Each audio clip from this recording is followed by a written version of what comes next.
following is a presentation of the Magnitude Sports Network. And Anderson is going to launch for three. It's good!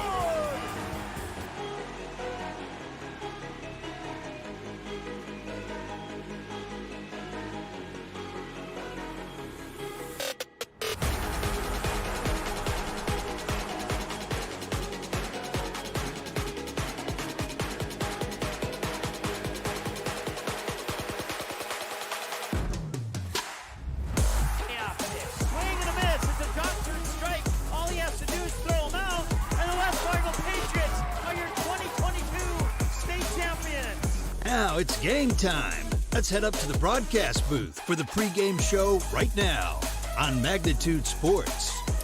All right, checking microphone levels. Everything sounds good. It's the battle of two teams that had to travel over 100 miles to meet each other and play. The Stanley Bluejays, 127 miles. The Kindred Vikings, 180 miles.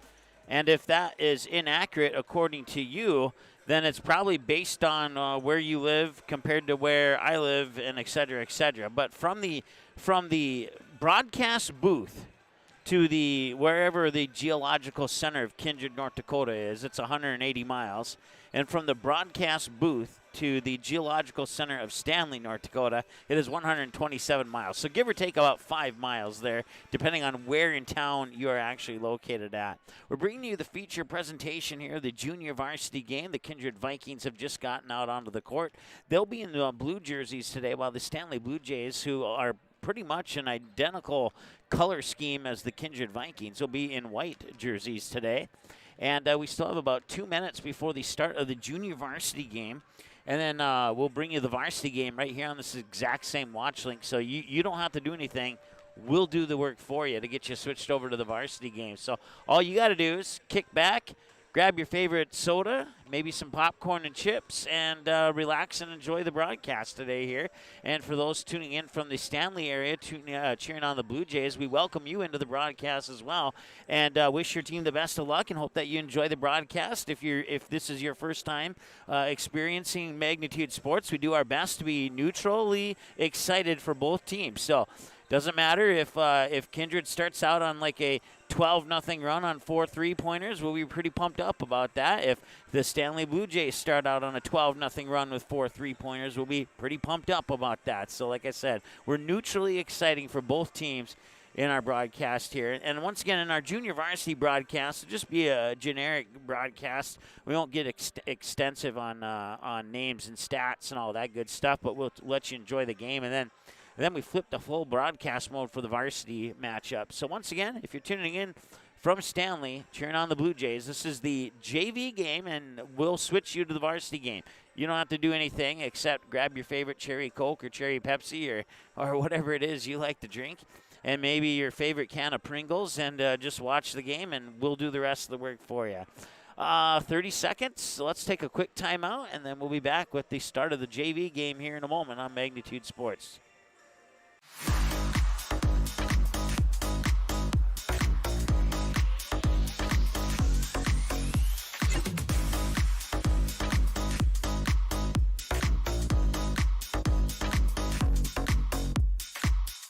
How does Popeye's chicken sandwich get so crunchy, juicy, and tasty? We make everything with love. Get it today and make your taste buds dance. Love that chicken from Popeyes.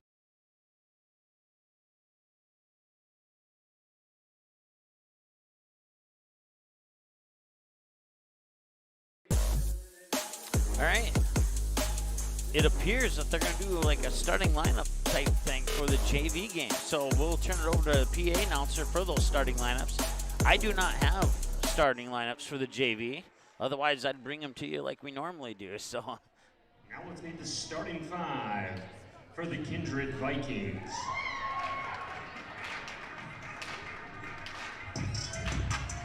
At forward, number 5, Kennedy Bacco. At forward, number 12, Tess Rorbin. At guard, number 13, Amelia Eisenchain. At forward, number 20, Avery Ammerman.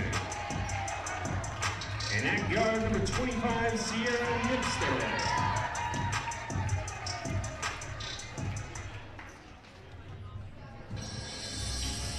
And now for the home team on the scoreboard. All right, now for the Stanley Bluejays. I'm gonna make an adjustment on our camera here. There we go. At guard number 4, Tylee Johnson. At forward, number 15, Cassidy Bohr. At forward, number 21, Jamlin Gustafson. And at forward, number 34, Ariel Moby. All right, those are JV starters for the Stanley Bluejays. Once again in white with the blue lettering and numbers, and Kindred in blue with the white lettering and numbers. Once again, the JV game. And once again, we have that undesired window reflection off the court there. We tried to filter it out, but we weren't able to do so. So just keep that in mind, and we're underway here now in the JV game. But when the players were warming up on the court, we noticed that as long as they're on the court, it's I don't think it's going to be too distracting. I was concerned about it at first, but I'm not concerned about it anymore. So hopefully you feel the same way watching.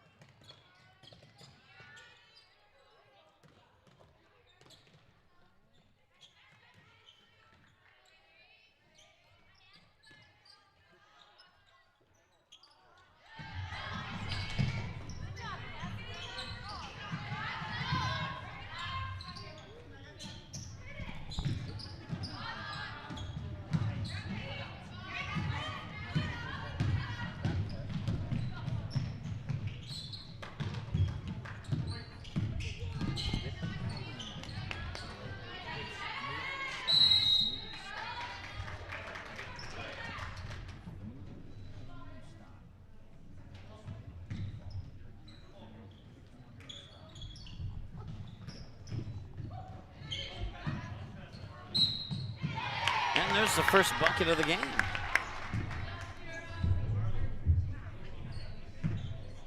Sierra Nipstead gets the Kindred Vikings on the board.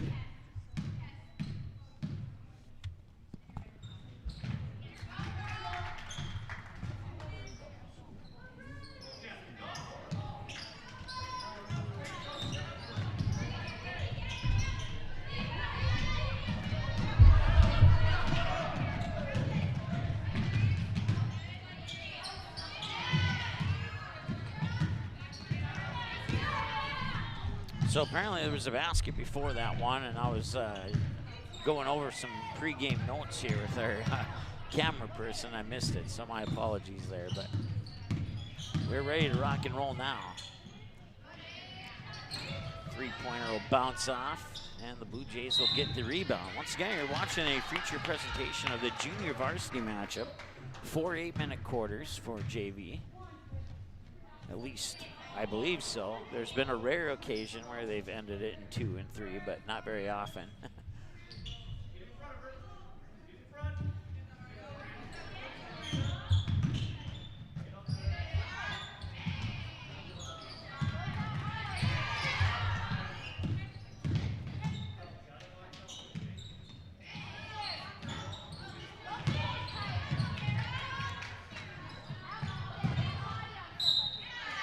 Nice strong move to the basket there, and a foul on the Blue Jays. And that will earn Kindred a trip to the free throw line. Amelia Eisenschenk will connect. 6-0 in favor of the Vikings here with 6:08 to go.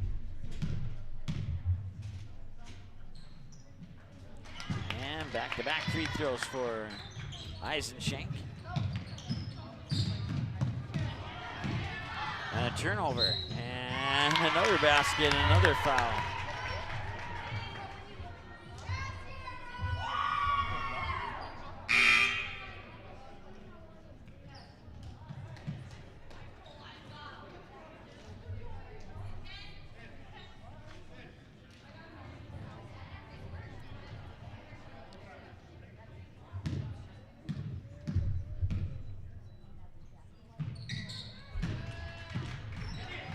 Greta McKenna, no, wrong, that was Nipstad.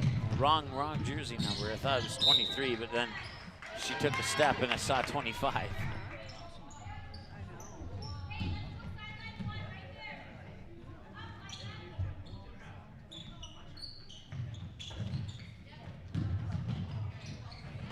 And a nice move for Nipstad, and she will get another basket, and it's a 12-0 start here for the Kindred Vikings.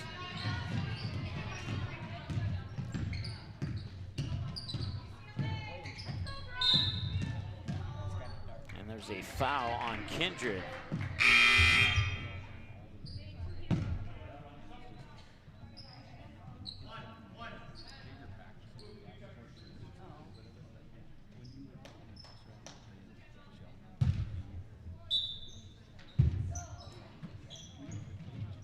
CJ Bombach,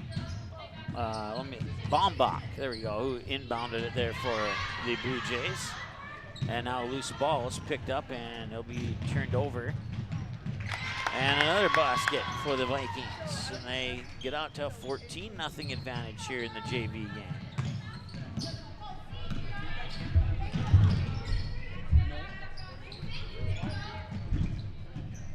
This is Harley Deteen with it. That one swatted back out to Deteen. And now Mattia Stone. And that shot was up and missed by Gustafson. That was it was tipped out of bounds, so it's going to stay Blue Jays basketball.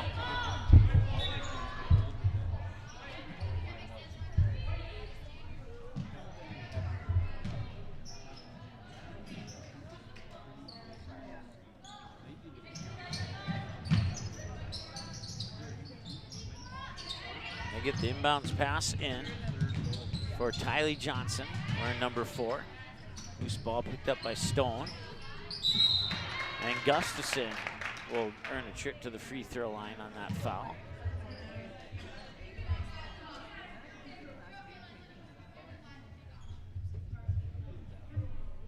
Check that, I think that's the wrong number 21. It might be Annie Royce. And she'll get the Blue Jays on the board.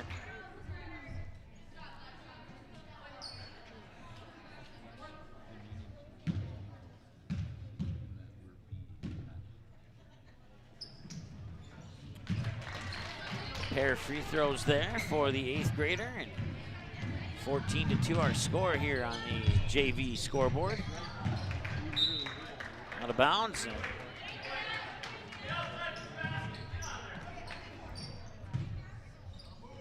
full court press here by the Kindred Vikings. No problem this time for the Blue Jays. They get it over the timeline. Now they get it through that half-court trap that Kindred is famous for. They teach it young, and they continue to teach it as they get older into varsity. And that's been a staple of the Kindred Vikings game for several seasons now.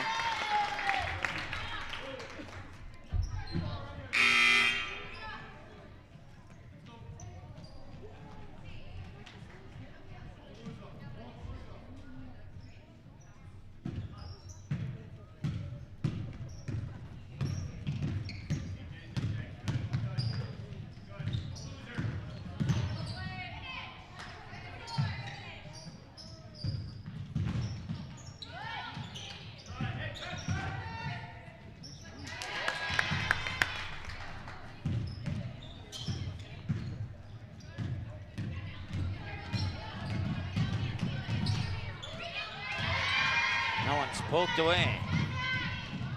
And a battle for it all the way down to the other end of the court. It goes out of bounds. It'll be Kindred basketball.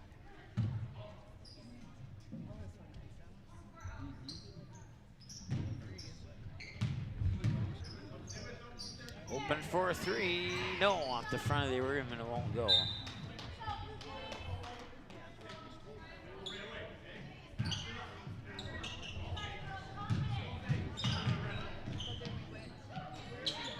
And Kindred will take it away.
And a nice move to the basket for 2 more.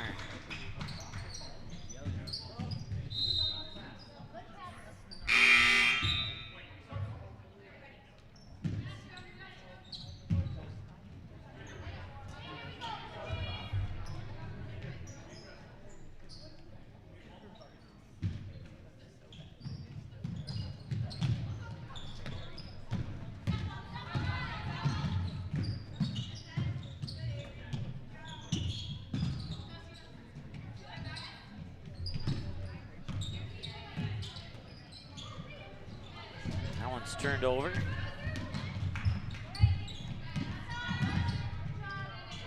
Nice passing for a corner 3, but way too much on that one.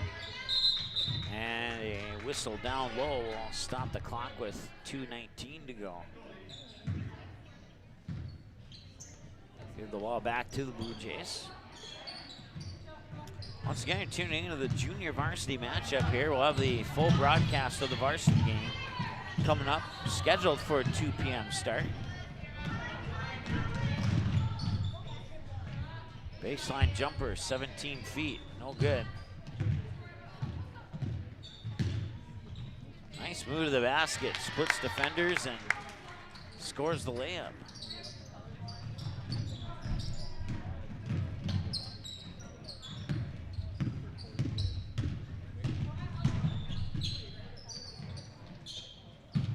Nice feed inside. Now they push it back out, trying to get it down on the baseline. The ball is loose and it's taken away by the Vikings. And now back the other way. It's a breakaway to the basket with 2 defenders trailing, and she scores.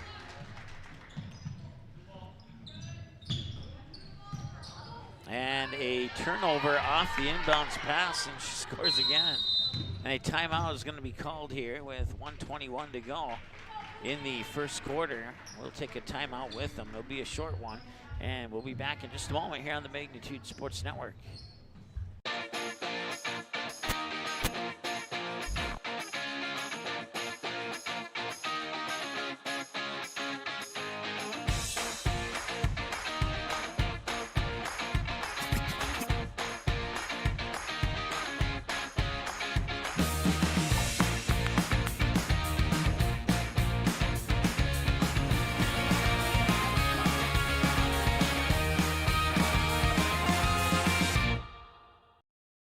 How does Popeye's chicken sandwich get so crunchy, juicy, and tasty?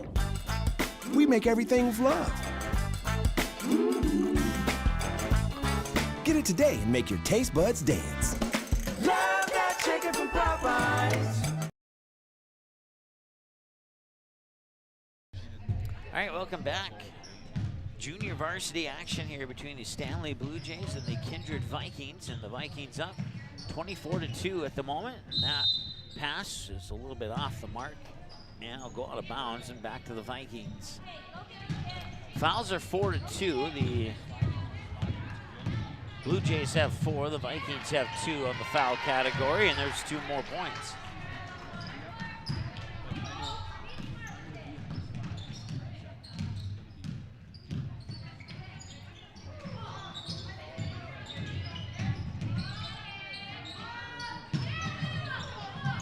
Offensive rebound, puts the shot back up and just barely missed it off that back iron. Inside a minute to go now here in the first half. Pass down to Bacco is too strong on the basket attempt. Now they'll try for a 3 up top, and Nipstad will see it roll off. Bacco will get a rebound, and now the Blue Jays will control it. And that one's swatted away out of bounds. Stops the clock with 16.8 to go here.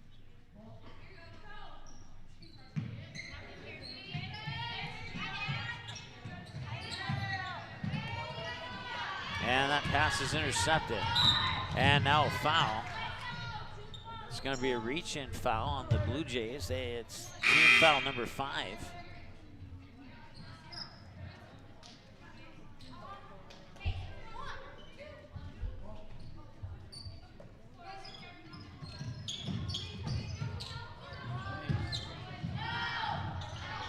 Now one will drop in. And another steal for the Vikings in the backcourt off the inbounds pass, and with 4.7 to go here, the Vikings will have a chance for one more shot.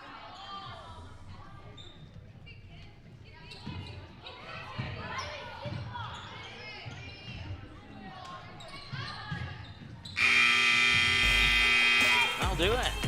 Halftime here of the junior varsity game. The Kindred Vikings 28, the Stanley Bluejays 2. We'll be back in a moment here on Magnitude Sports. MLGC story began in 1906 in the rural communities of Enderlin and Cooperstown. Today, MLGC is a fourth-generation family-owned company that can deliver ultra-high-speed broadband, TV, telephone, and advanced business services to customers on a 100% fiber optic network. Now available in several rural communities, including Kindred. In an era of exploding technology, MLGC's goal is to deliver future technologies that make rural North Dakota a vibrant place to live and do business. Visit them today, MLGC.com. MLGC, moving you at the speed of light.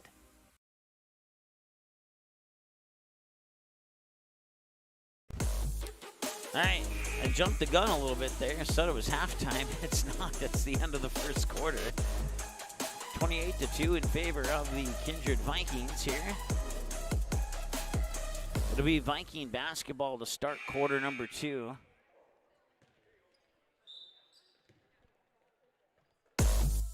And we're underway here with the second quarter.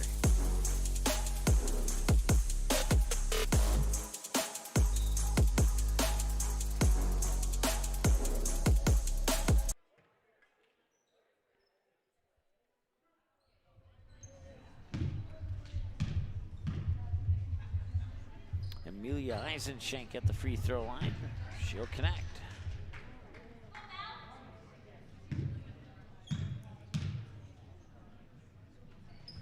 And she'll connect on both of those.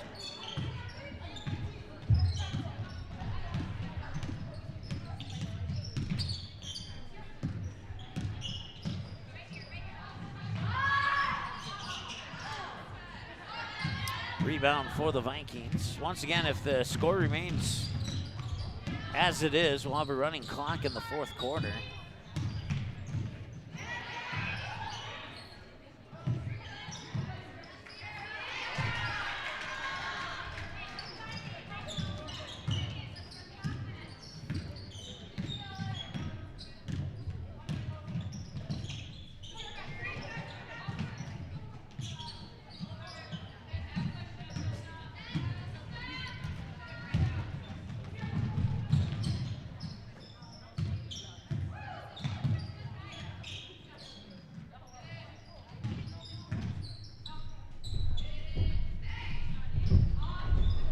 A little bit strong.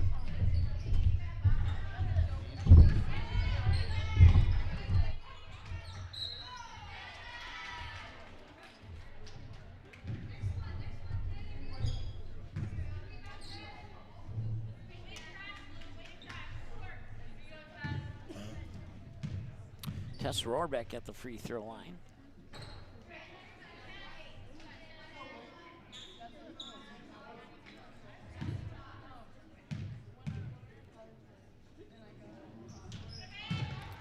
She'll connect on one of the two.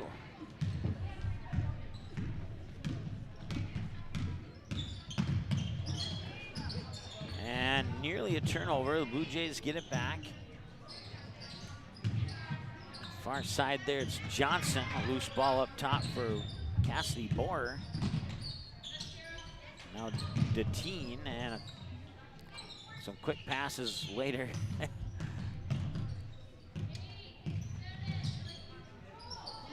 Lexi Nassette with the ball, if I'm saying that correctly. I didn't ask for name pronunciations on the JV, so we have a shot clock violation on the Stanley Blue Jays.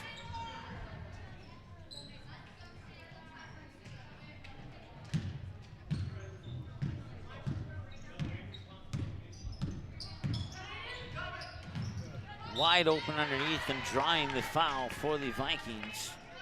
And in herself a trip to the free throw line.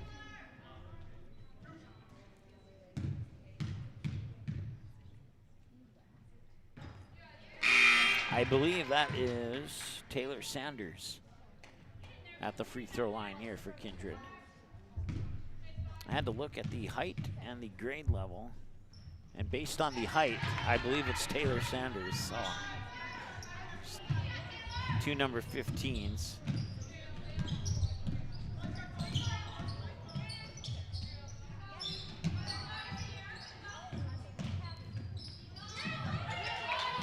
And a jump ball will be called. Possession will favor the Blue Jays.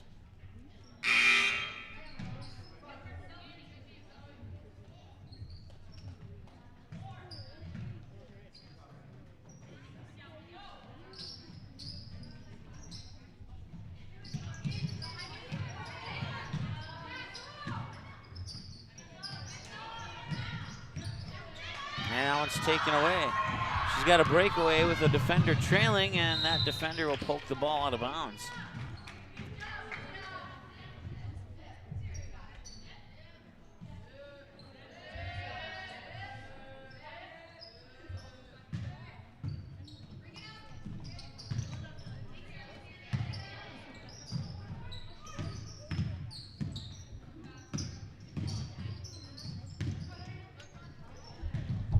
Pass nearly picked off, but Kindred able to maintain possession.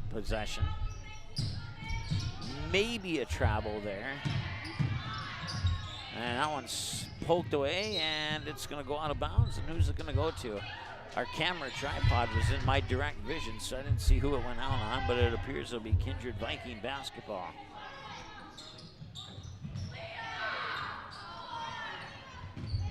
A nice rebound there by Matthias Stone.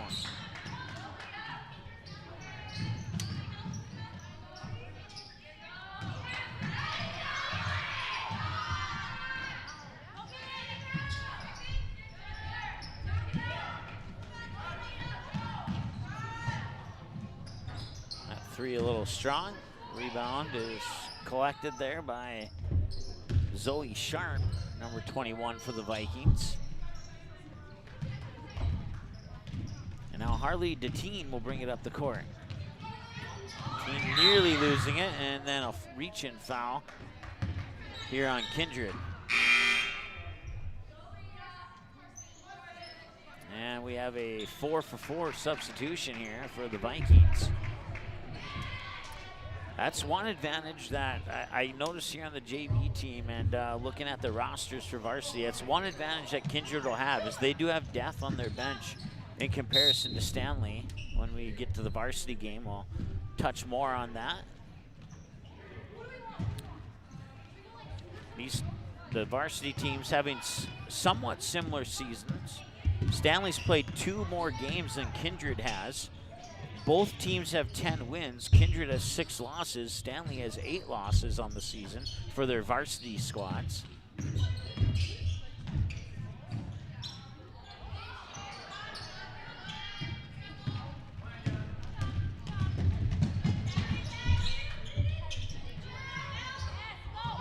There's an opportunity. Oh, and she couldn't quite get that.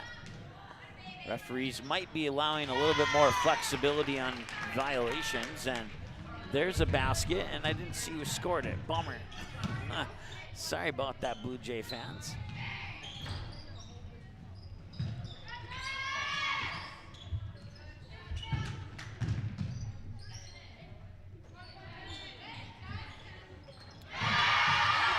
Corner 3 up and in. And the Vikings are cruising here in the second quarter of this junior varsity game.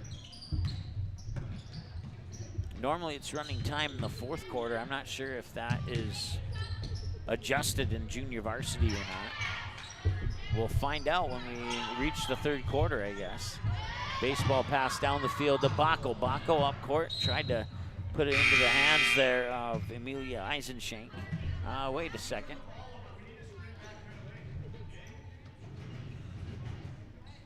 Yeah, it is Eisenschenk.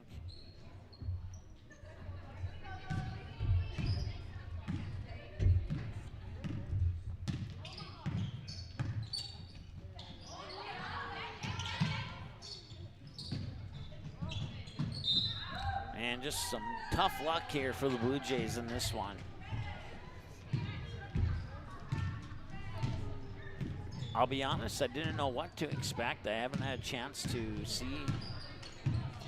I've seen the JV team for Kindred play. I haven't broadcasted all their JV games, but I've seen them play almost all of them. I've been in attendance for varsity events, and this is the first time on both the JV and varsity scale that I will get to see the Stanley Bluejays. So like I said, I wasn't sure what to expect coming into this particular contest, especially from the JV side. So, but I have to give credit where credit's due. These girls are playing like it is a 37-34 game right now, and they are just not giving up. When most players would think, man, this is really frustrating, all these turnovers and etc. But they are still giving it their all, and you can't ask for anything more than that. Nice move down low by Tess Rohrbeck. The teen will bring it up court.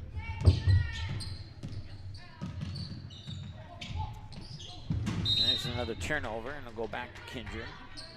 I said in the pregame that we normally only give you the names of the people who score, but now I'm trying to find other opportunities to ignore that foul thing. I hit the wrong button. Trying to find other opportunities to identify the Blue Jay players at the moment. So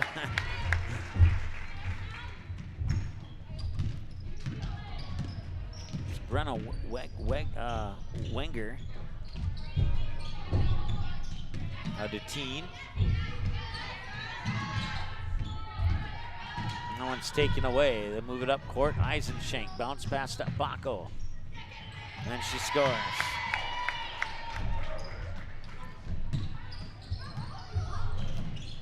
And nearly another turnover, and now they'll battle for it, and they'll spin away, and picking it up there is Deteen. And we'll let our clock catch up to the one in the gym here. We're actually inside of a minute instead of 2 minutes of the first half.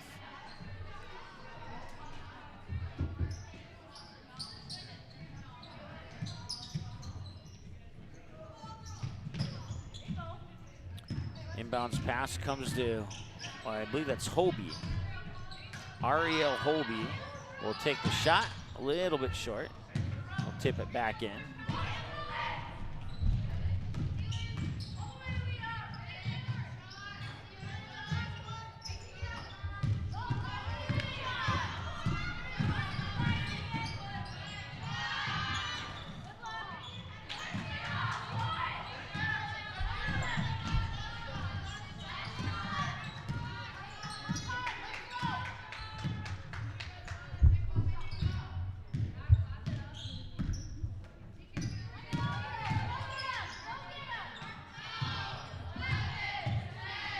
Ten seconds to go here in the second quarter. Three on the way. Nope, not gonna go. Another shot, good if it goes, and it doesn't, and that is halftime here. 43-4 at halftime. And we'll see what these teams decide to do here in the second half. We'll take a break, and we'll be back in a moment here on Magnitude Sports. Be right back.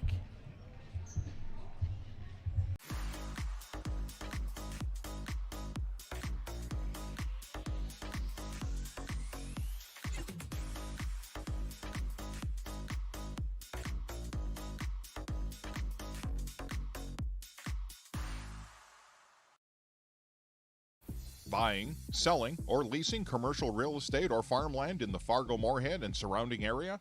From office to retail, industrial to multifamily, commercial land to farmland. As the #1 commercial, sales, and leasing brokerage in the FM region, Goldmark Commercial has the experience and skills to handle all of your commercial real estate and farmland needs with the highest levels of customer service and marketing around. Trust the experts at Goldmark Commercial Real Estate to lead your team to success.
How does Popeye's chicken sandwich get so crunchy, juicy, and tasty?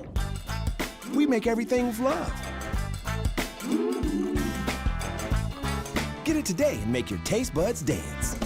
Love that chicken from Popeyes.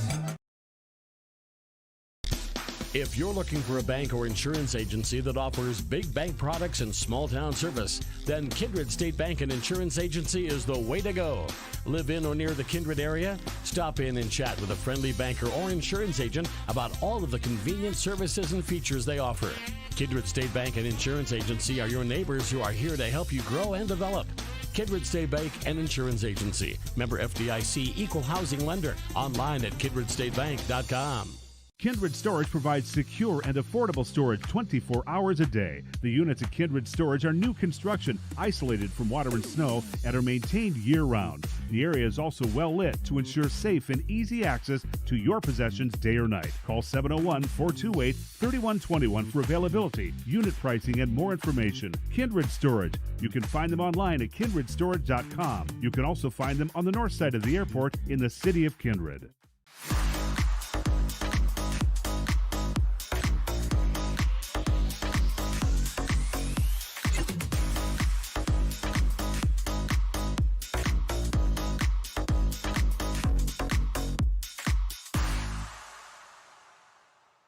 MLGC's story began in 1906 in the rural communities of Enderlin and Cooperstown. Today, MLGC is a fourth-generation family-owned company that can deliver ultra-high-speed broadband, TV, telephone, and advanced business services to customers on a 100% fiber optic network. Now available in several rural communities, including Kindred. In an era of exploding technology, MLGC's goal is to deliver future technologies that make rural North Dakota a vibrant place to live and do business. Visit them today, MLGC.com. MLGC, moving you at the speed of light.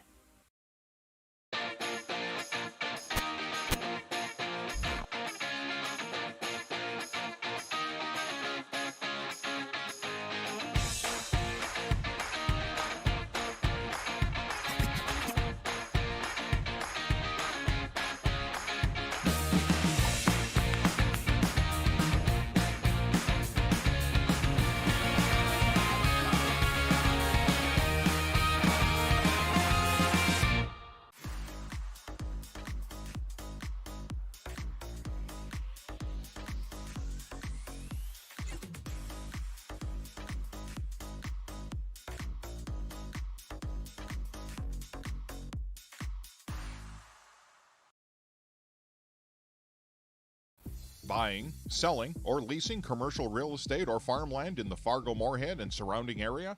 From office to retail, industrial to multifamily, commercial land to farmland. As the #1 commercial, sales, and leasing brokerage in the FM region, Goldmark Commercial has the experience and skills to handle all of your commercial real estate and farmland needs with the highest levels of customer service and marketing around. Trust the experts at Goldmark Commercial Real Estate to lead your team to success.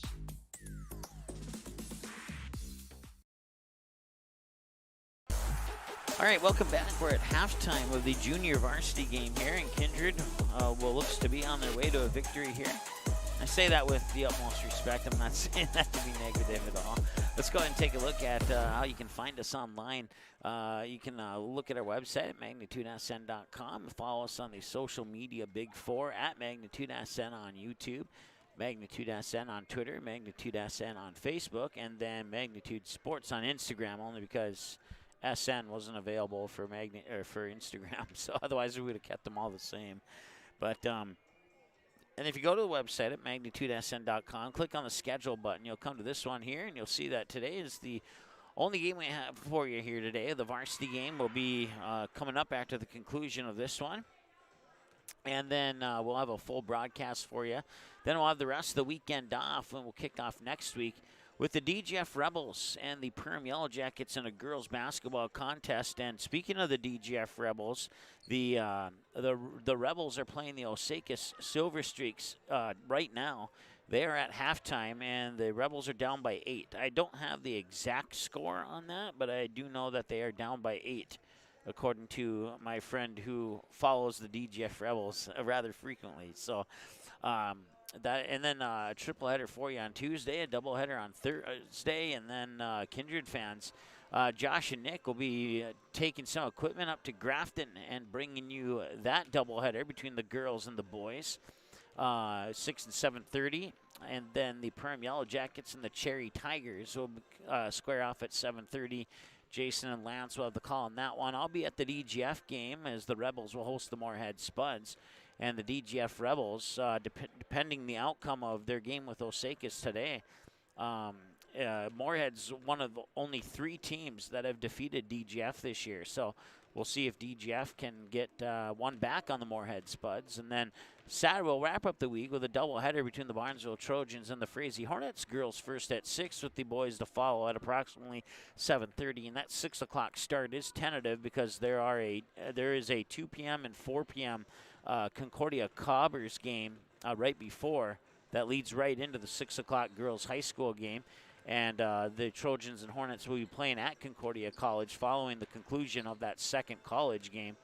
So, well, there's 4 games at Concordia that day. We'll have the final 2 of those 4, and between the Barnesville Trojans and the Frazee Hornets. And then if you go to the Fargo Youth Hockey Association Facebook page, you'll be able to watch that Squirt B International Championship game, and I will have the play-by-play on that. It starts at 2:15 on Sunday from Shields Arena in Fargo, and then we kick off next week with the DGF Rebels and Ada Borup Norman County West Cougars, girls and boys doubleheader on Monday. So that's a look at what's ahead here on the Magnitude Sports broadcast schedule, and you can dig deeper into that. We have it all the way through August. That includes, we don't have all of the baseball games added, but we have games all the way through August. And starting March, April, we'll add more games to that March through August portion of our schedule. But we got a good chunk of games on there for March through August already. So if you're curious, you can scroll,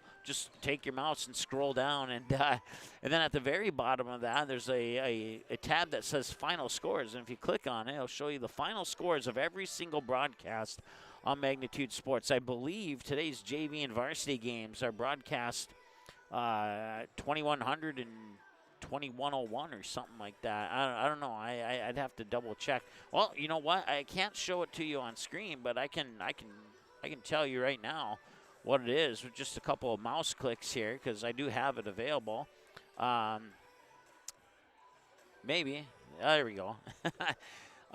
So today's varsity game is actually 2096, so I was about 96 games behind where I thought we were. We're approaching 2100. We're not approaching 2001. We're approaching 2100, so we're about 4 games shy of the 2100 mark right now here on Magnitude Sports, and we've done that since 2017, so if there's a game dating back to 2017 that you want to know the final score on, we got it for you on our website. And the third quarter is underway. I will keep an eye on the clock to see if they are going with a running clock or not.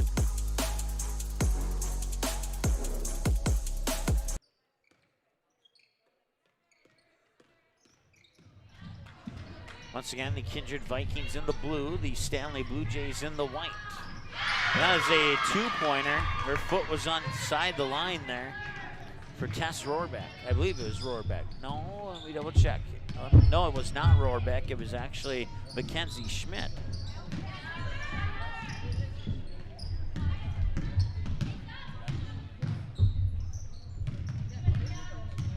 As the crowd starts to filter in here for the upcoming varsity game. Might be hearing some footsteps on the wooden bleachers, and that's what the little background noise is. We apologize for that. That one rolls in and out.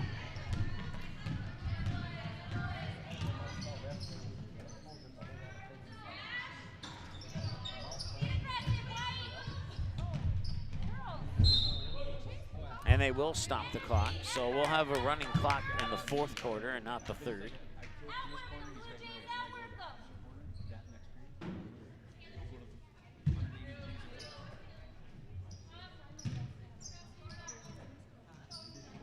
Three-pointer on the way. No, that's going to rattle off. But an offensive rebound is up and in.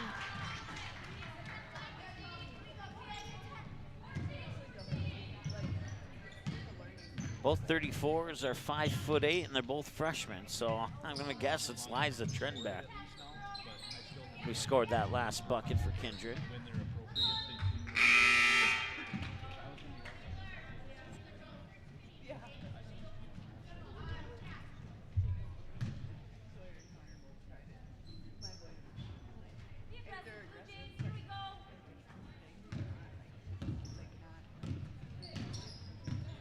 Once again, if you're just tuning in, you're watching the junior varsity contest between the Vikings and the Blue Jays.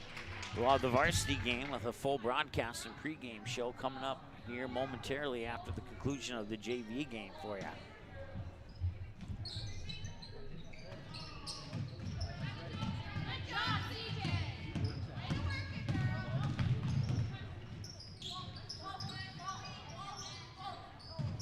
And that one's turned over again. Loose ball scooped up there by Taylor Sanders, I believe it was.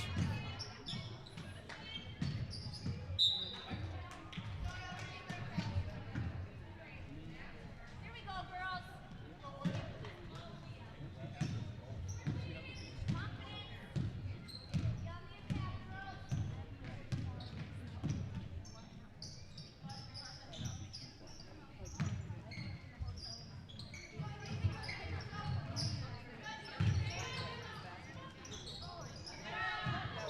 And that'll be a foul on the Blue Jays. She got a little bit too much around the body out there on that rebound.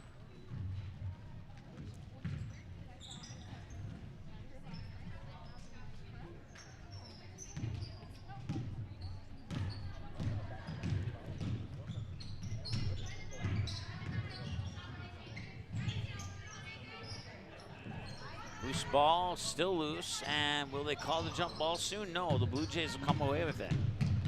And that'll be a reach-in foul on the Vikings.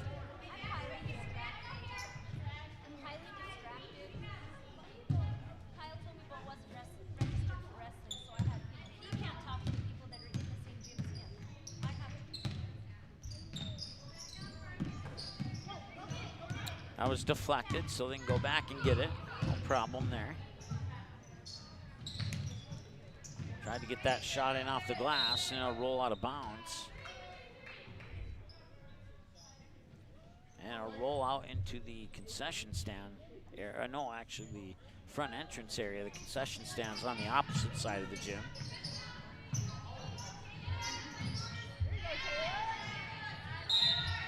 And a jump ball in the possession area will favor the Vikings, I believe. No, Blue Jays, I forgot. They flipped ends of the court after halftime. For that shot, almost got it there, but not quite.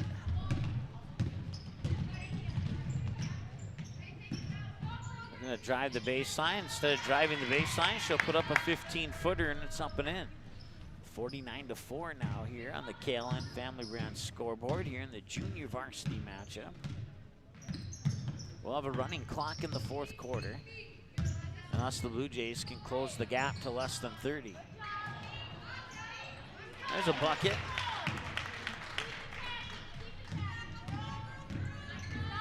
Scoring for the Blue Jays is, let's see here, how tall is she? There's two number 21s. She looks like the shorter of the two, so I'm guessing that is Jamlin Gustafson, who scored the bucket there for the Blue Jays. We'll see if they can get points on back-to-back possessions here. And did she step out of bounds? She did.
now go out of bounds. I'll stop the clock with 3:06 to go here in the third. It appears what I've seen in the first 5 minutes of the third quarter here is that Kindred is kind of settled for passing the ball around the perimeter and taking longer shots and maybe getting some practice on some three-pointers, and as those shots are less likely to go in, and letting the kids play without running up the score too much more, which is a good coaching philosophy, and if you ask my personal opinion. But my personal opinion is worth as much as my ice cream cone that I had on the way to Bismarck today. It's gone. That means it's worth nothing.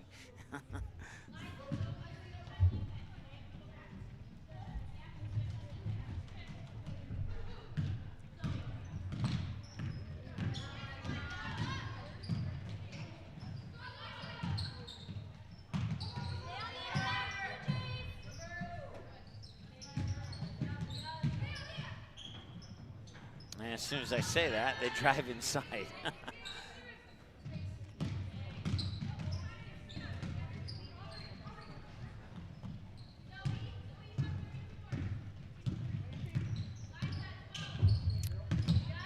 All right, that was Nissette who's bringing it up, and she lost it. And then that shot's off the mark.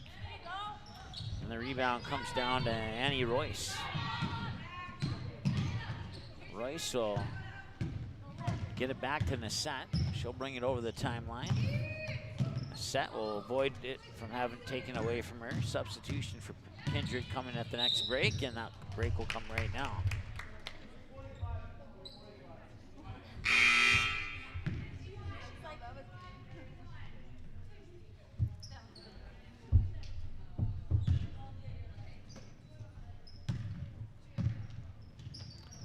Nissette tried to get a pass in there, but it was tipped away. And Kindred cannot score on the breakaway, but they will earn themselves a trip to the free throw line.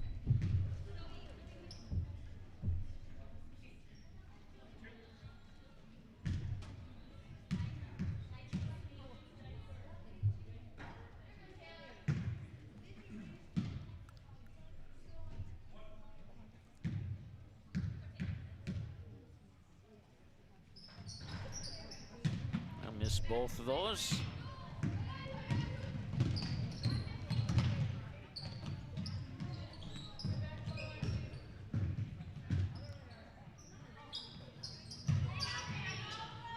And that one's tipped away. And the defensive rebound snagged by Armory Jordan. But then Kindred gets the ball back. 3 on the way. No, that's no good. Defensive board snagged by Nissette. Nissette will go coast to coast and leave it just a little bit short. Kindred to bring it back. Tipped onto the baseline there. And now a floater won't go up.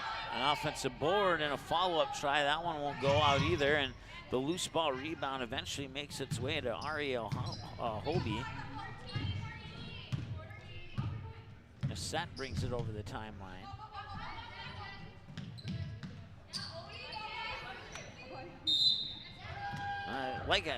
For the Kindred fans, like, is he really doing play-by-play? And maybe you just tuned in, or just trying. Normally, we announce the names of the people who score buckets, but we're looking for opportunities to give credit where credit's due there for the Blue Jays.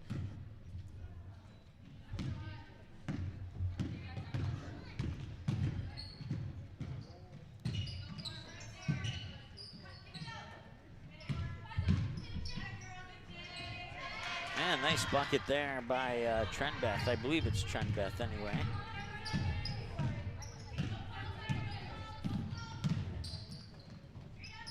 And the final 5 seconds of the third quarter, and the shot is up and in. And that one's scored by Annie Royce, and that'll bring us to the end of the third. 51-8 after 3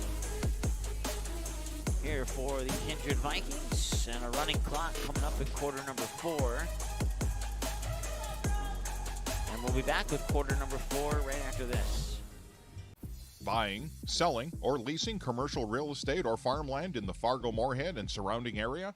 From office to retail, industrial to multifamily, commercial land to farmland. As the #1 commercial, sales, and leasing brokerage in the FM region, Goldmark Commercial has the experience and skills to handle all of your commercial real estate and farmland needs with the highest levels of customer service and marketing around. Trust the experts at Goldmark Commercial Real Estate to lead your team to success. How does Popeye's chicken sandwich get so crunchy, juicy, and tasty? We make everything with love. Get it today and make your taste buds dance. Love that chicken from Popeyes. All right, welcome back. Fourth quarter about to get underway here. It's a comfortable 51-8 lead for the Kindred Vikings. You're tuning into the junior varsity broadcast. If you didn't already know that, we have one more quarter to go. There will be a running clock. At least I presume there will be here in the fourth quarter. That's how the NDHSAA rules state. With a lead of 30 or more at the start of the fourth quarter, and the clock will be a running clock unless the trailing team can close the gap to under 30. Then it would go back to start and stop at that point in the game. And we're underway with a running clock here in the fourth, at least I believe. So we'll find out at the next whistle. And there's a steal. Yep, we do indeed have a running clock. So this will be over here in about 8 minutes.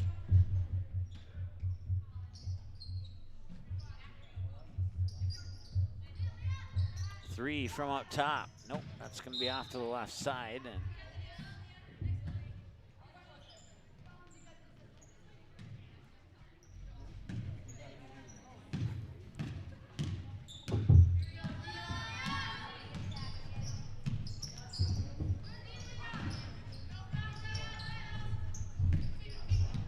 up top, it's Tylee Johnson. And now it's poked away out of bounds. They'll stay with the Blue Jays. Clock will stop for free throws, timeouts, and maybe fouls. I don't remember if it stops for fouls or not. It would also stop in the event that somebody would get injured, but otherwise it'll be a running clock. And we hope that an injury is not a reason for the clock to be stopped, but if it does happen, it would be.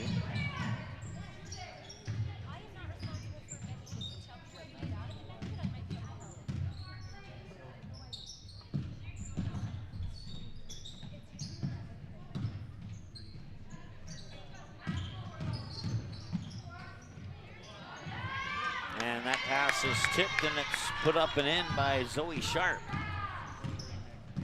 53-8 now here on the KLN Family Brand scoreboard in the junior varsity game. They get it inside there for Nissette, and she will score. And the Blue Jays break into double digits now, 53-10. Running clock with 6 minutes to go. Nearly poked away. Vikings will maintain possession.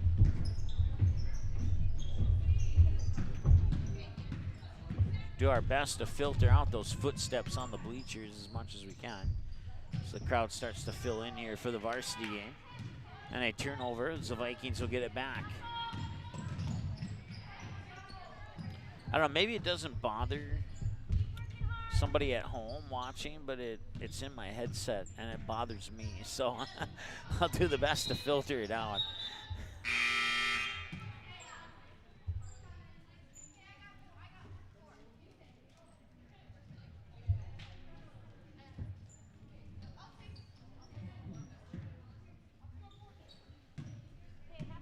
All right, so bringing it up the court here is Tylee Johnson, a 5'5" freshman for the Blue Jays. She'll bounce it there for Royce. And out of bounds, and he'll stay with the Blue Jays. Johnson will trigger the inbounds pass from the baseline. And that pass is intercepted.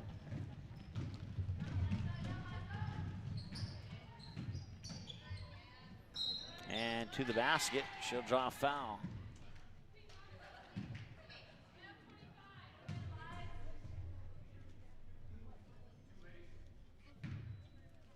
I believe it's either Trenbeth or Johnson. I think it's Trenbeth at the free throw line. Both of them wear the number 34, and both 34s are on the court right now. So hits them both. Okay, yeah, so they do stop the clock for free throws. So we'll let the clock in the gym catch up to ours here.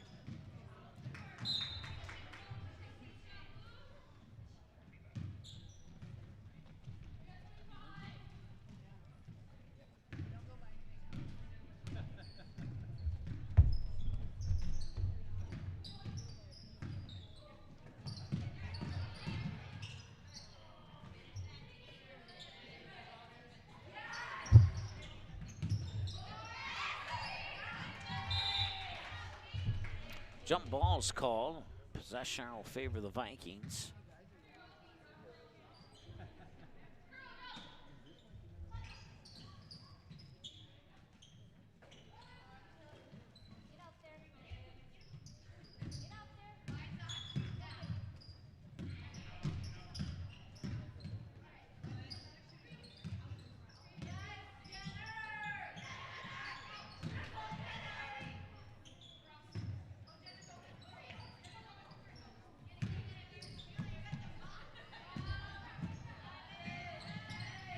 That one turned over and jump ball. It'll go to the Blue Jays, and the Blue Jays will send 3 substitutions in.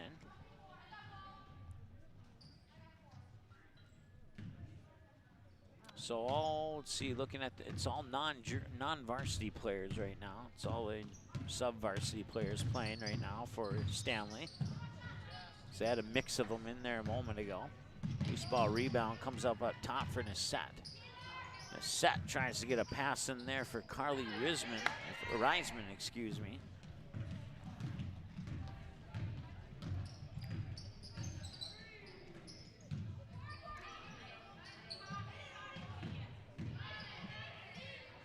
That shot a little bit short, out of bounds, and it'll stay with the Vikings. She's able to throw it off the knee of a Blue Jay to maintain possession for Kindred.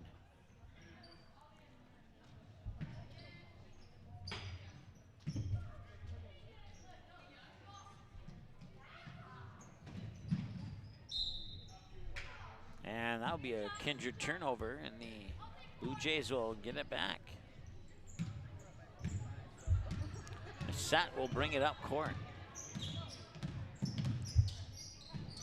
Into the hands, I believe it's Rizman. And if I'm saying that wrong, I apologize. I didn't ask for name pronunciations for junior varsity because I didn't expect to have a reason to know how to pronounce them, to be honest.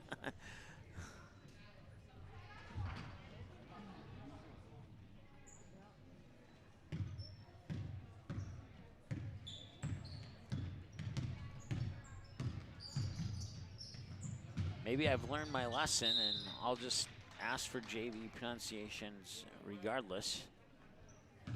Okay, so that foul will stop the clock as it will put the Blue Jays at the free throw line.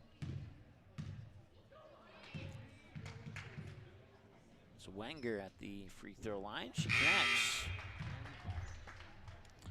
5'9" 8th grader for the Blue Jays at the free throw line. Plays the guard position.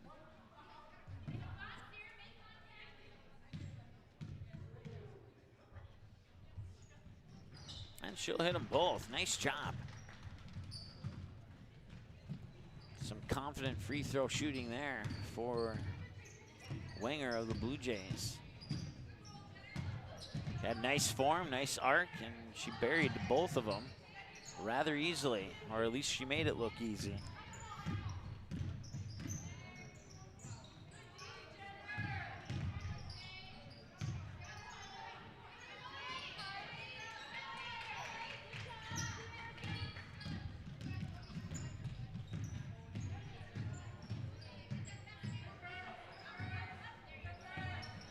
.45 seconds to go. Shot was blocked, and then it was stolen away, tipped into the hands of Winger. Winger runs into a double team, and she'll draw a foul. Or no, she actually traveled and give the ball back to the Vikings is what happened. So possibly the final possession here. Shot clock is off, and we have a whistle. And I wanted to stop the clock, but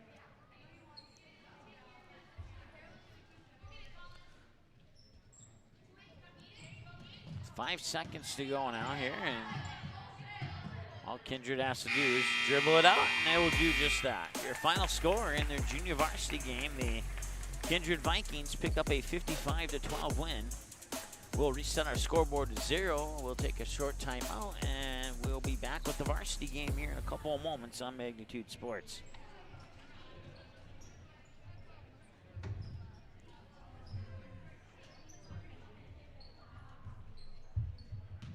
Hey, it's Mike with Magnitude Sports. Thank you so much for your support.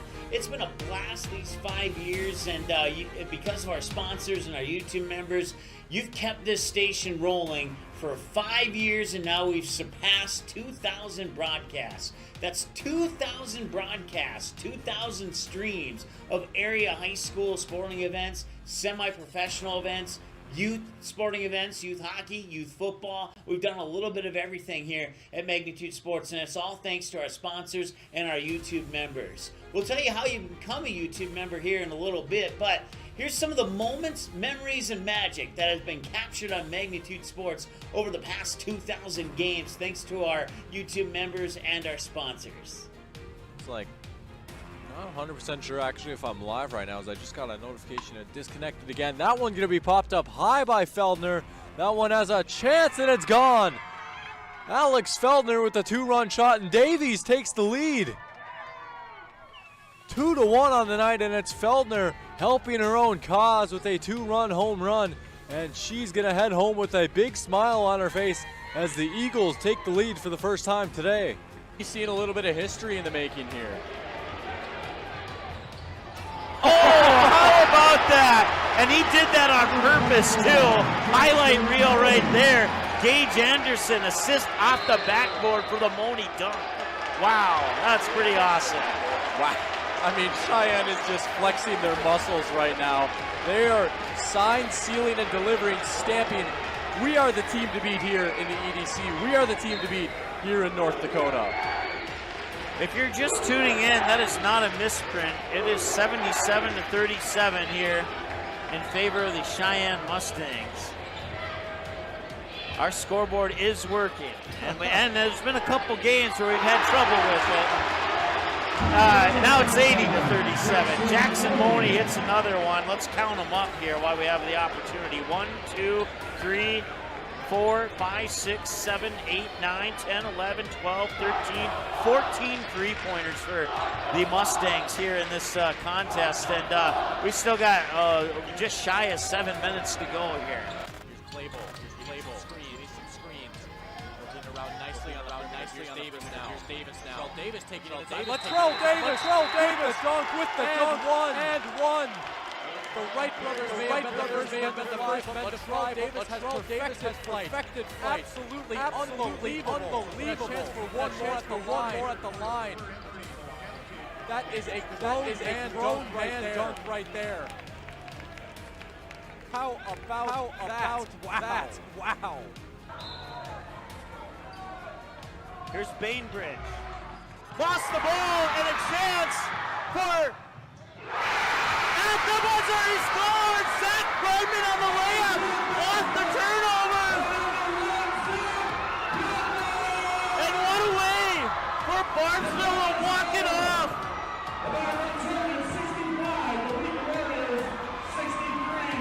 Zach Bregman, the hero of this game! There he is! Nice show of sportsmanship. It's like, hey, we got to go shake the hands of the other team here. 41. Fergus Falls had the ball. They lost it out of bounds, and now an opportunity here for the Pelican Rapids Vikings. Guler has it. 3 seconds to go. Guler with the ball. 1 second at the buzzer. It's in! And the Pelican Rapids Vikings on a shot by Matty Guler go to the state tournament undefeated at 29-0. 13 seconds to go. It's last chance here. Anna German. German shot on goal, deflected, and 7 seconds to go. Tatum, and it's in, and we're tied! With 4 seconds to go, we are tied at 4-4.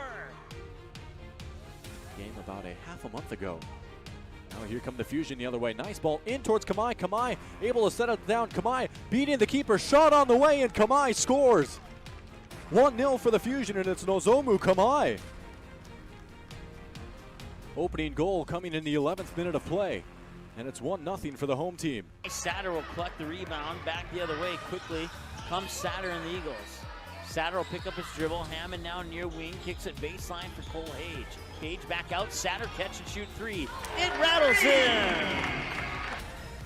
Satter will try again, and he nails it!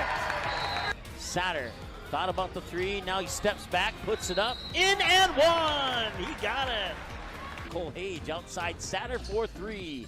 Got it! Looks over at Satter, now puts the ball on the floor, gives it to Satter. Satter, step back, 5th 3, yes! 5 threes for Ty Satter. He has 15 points, all from behind the arc. Satter for another 3. You betcha, he got it! Satter for 3! Satter will try again, top of the key. He got it! He's got 7 threes! Satter, 3, number 8. It's in! 3! Ty Satter! He had 7 in the first half. That's his first of the second half. Hage, Satter, free throw. 3, number 9, he got it!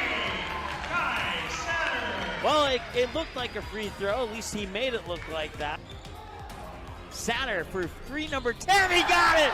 10 threes, 30 points from behind the line. He has 32 on the night. 3 for Ty Satter.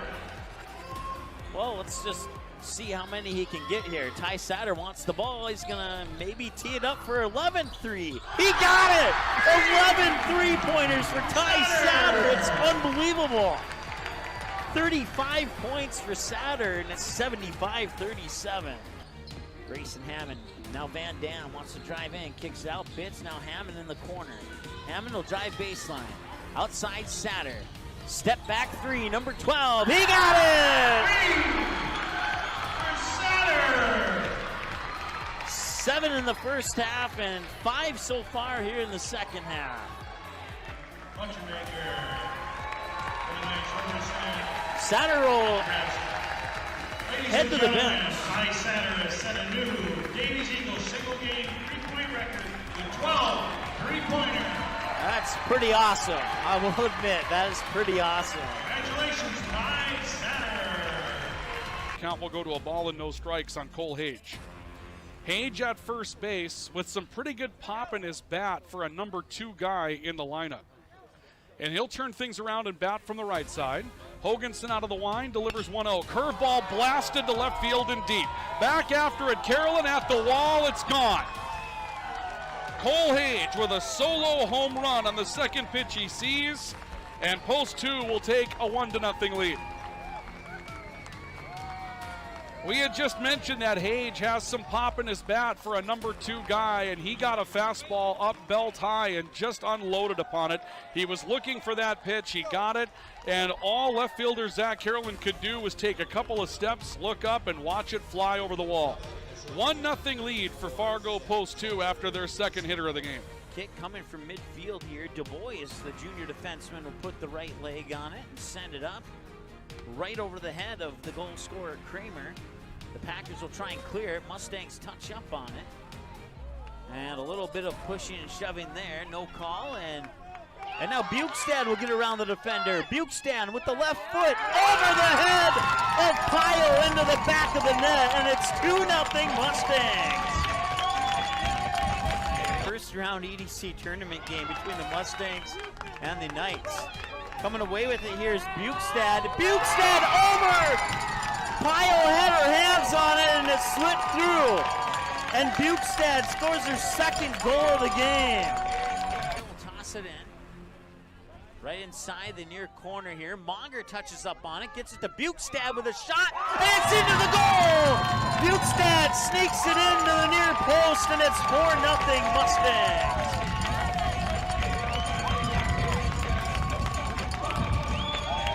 Bukestad with the hat trick, and she's had a great night tonight. That's a Maya Bukestad hat trick. 20 minutes into the ball game now, and a 3-0 lead for Woodbury. And that one is going up, going back, and it is gone. It is a 3-run home run for Caleb Deere, and this game is tied.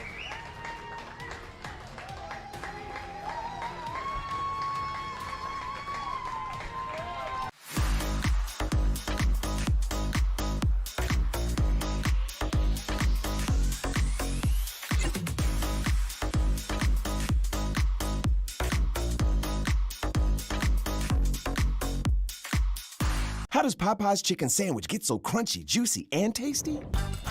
We make everything with love. Get it today and make your taste buds dance. Love that chicken from Popeyes. MLGC story began in 1906 in the rural communities of Enderlin and Cooperstown. Today, MLGC is a fourth-generation family-owned company that can deliver ultra-high-speed broadband, TV, telephone, and advanced business services to customers on a 100% fiber optic network. Now available in several rural communities, including Kindred. In an era of exploding technology, MLGC's goal is to deliver future technologies that make rural North Dakota a vibrant place to live and do business. Visit them today, MLGC.com. MLGC, moving you at the speed of light. All right, welcome back.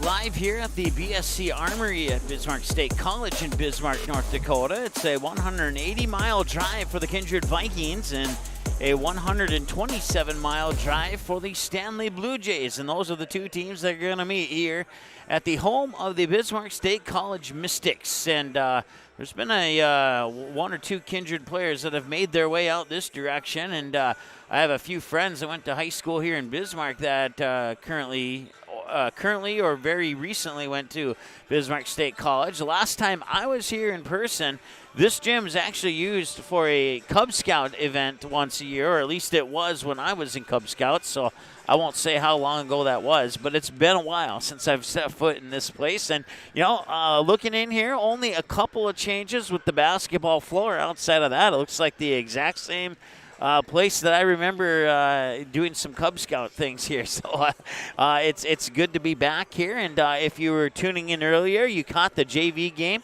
We brought you that feature presentation as the JV game went to the Kindred Vikings by the final score of 55-12. So let's switch things over to the varsity matchup now. We'll take a look at the Stanley Bluejays on the they'll be the home team on the scoreboard in the gym, but for our equipment purposes, they'll be the visiting team. And that's not because we don't like them or anything, but it works that way with our equipment. So let's take a look at the Stanley Bluejays. They opened. They went 2-2 in their first 4 games. They opened the season with a 43-38 win over New England, and then suffered a 62-27 loss to Bowman. That was, let's see here.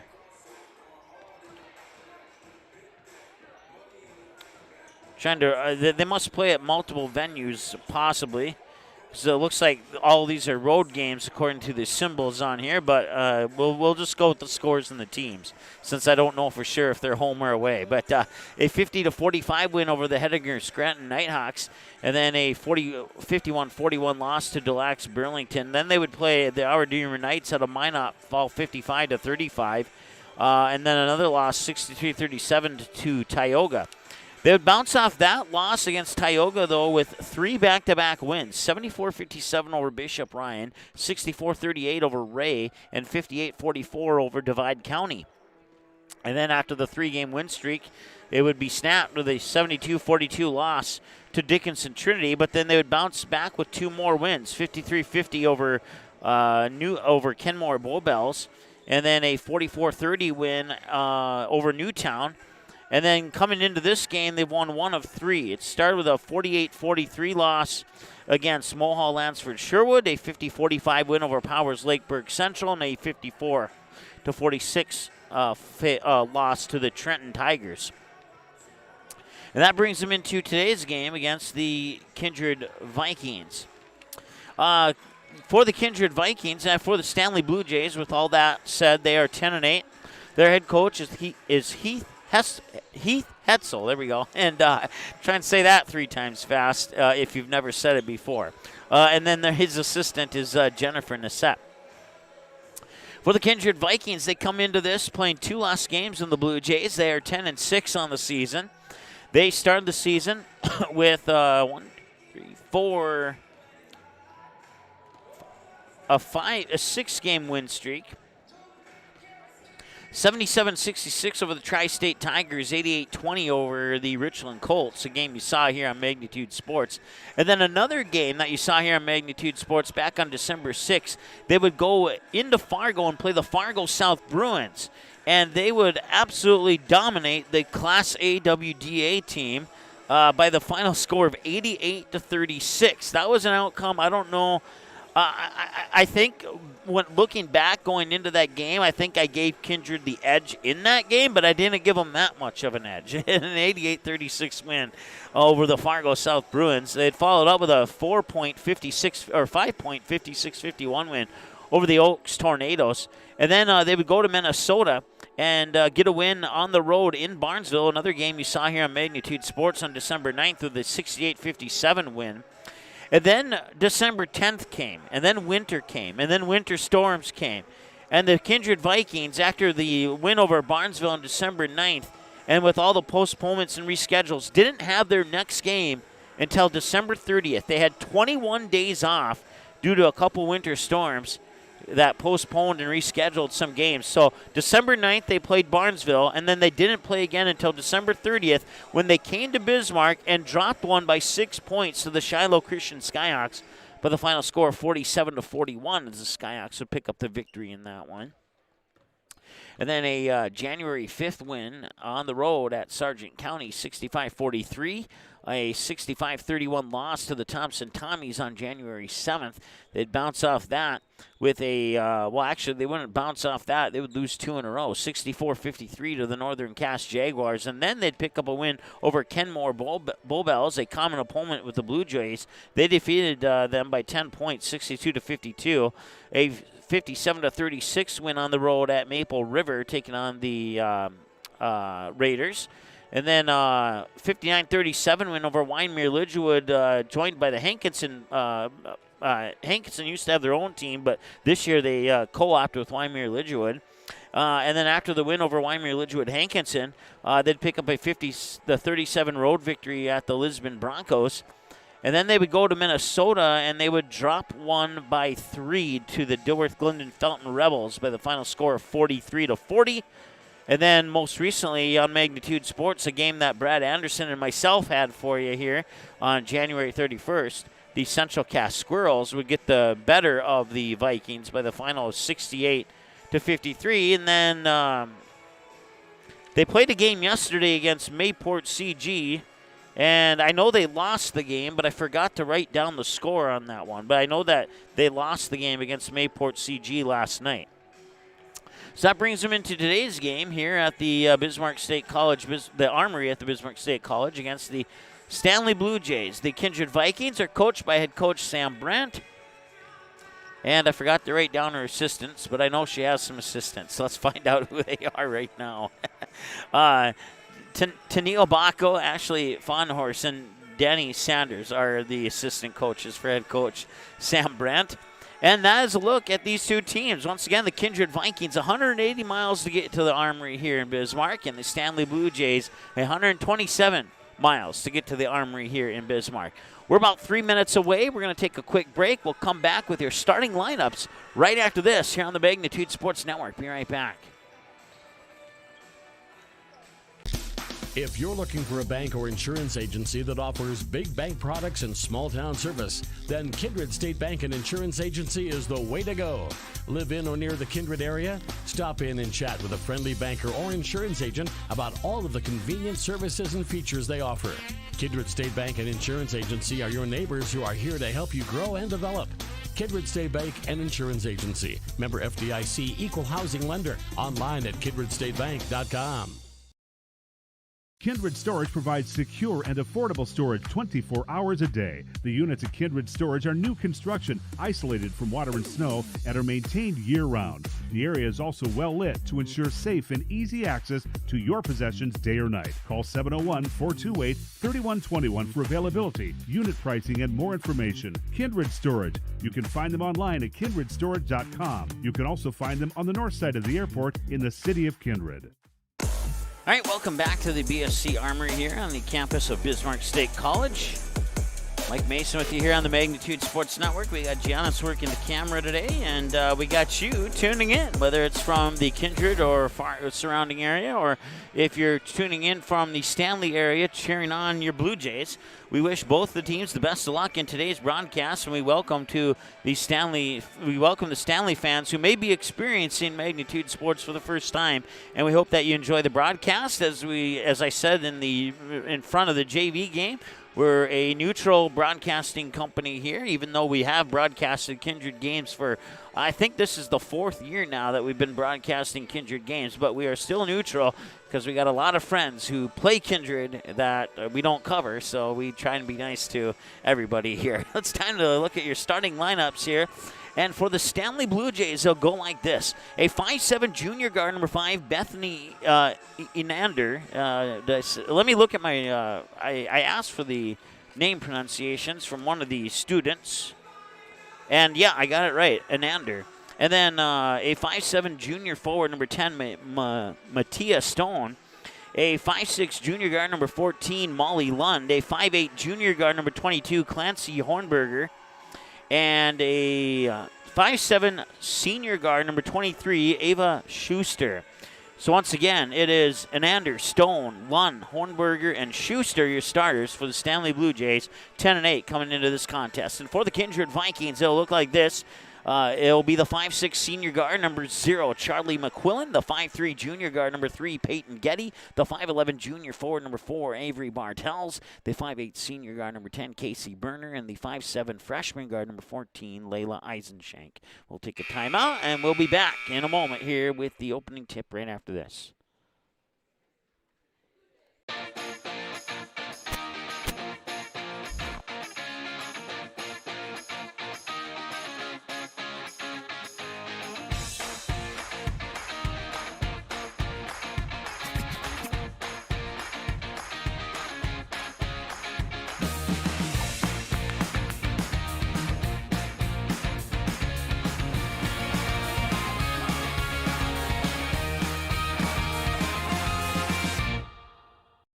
MLGC's story began in 1906 in the rural communities of Enderlin and Cooperstown. Today, MLGC is a fourth-generation family-owned company that can deliver ultra-high-speed broadband, TV, telephone, and advanced business services to customers on a 100% fiber optic network. Now available in several rural communities, including Kindred. In an era of exploding technology, MLGC's goal is to deliver future technologies that make rural North Dakota a vibrant place to live and do business. Visit them today, MLGC.com. MLGC, moving you at the speed of light.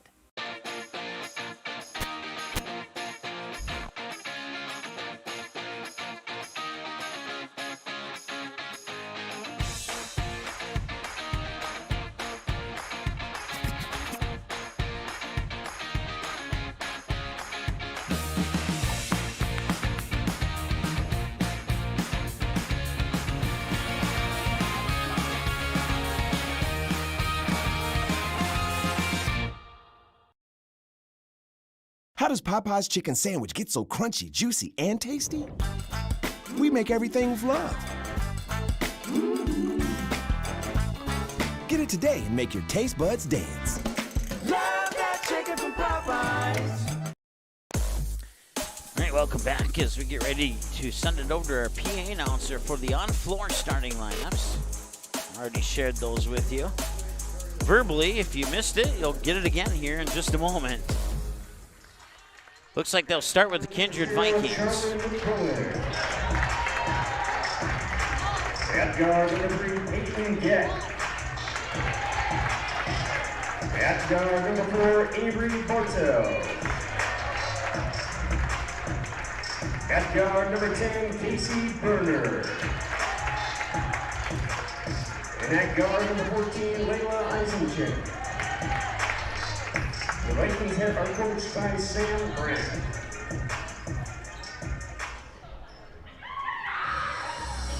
And now let's meet the home team on the scoreboard, the Stanley Bluejays. And now your starting lineups for the Stanley Bluejays. At one guard, number 5, Bethany Enander. At 4, number 10, Matea Stone. At guard number 14, Molly Lund. At guard number 22, Clancy Hornberger. And at guard number 23, Ava Schuster.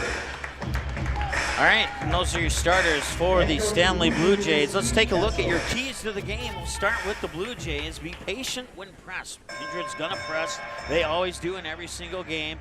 Don't let it get to you. Just be patient. Make sure you don't turn the ball over too frequently on those presses, and you should be just fine.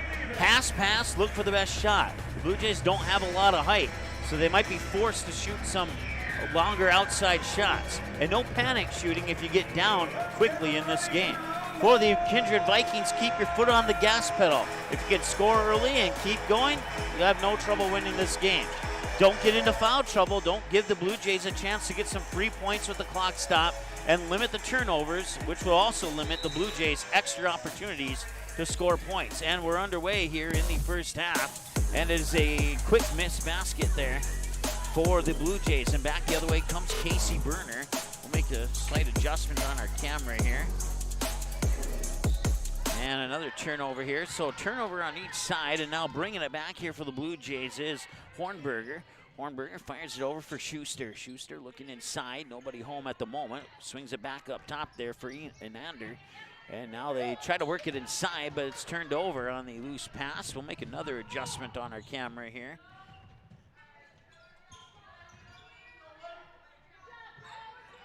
There we go. I think I like that the best.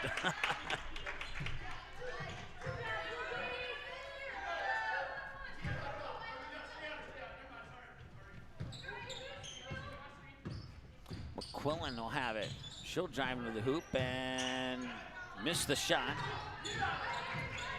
Back the other way now come the Blue Jays. Still 0-0 looking for our first points. I hit the wrong button there. I didn't mean to, so meant to hit the stop clock button. So now we're 5 seconds ahead. 0-0, first personal, first team foul. 7:04 to go here as inbounding it will be Schuster. Following the Vikings number 10, Casey Berner, first personal, second team foul. And 2 quick fouls here for the Vikings.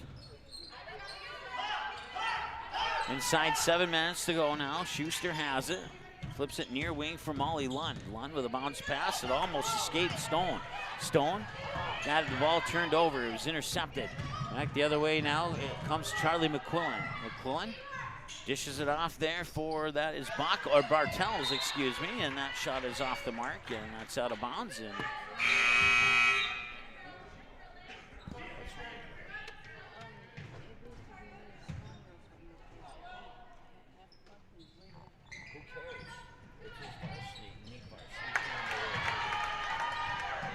basket by number 10, Casey Berner.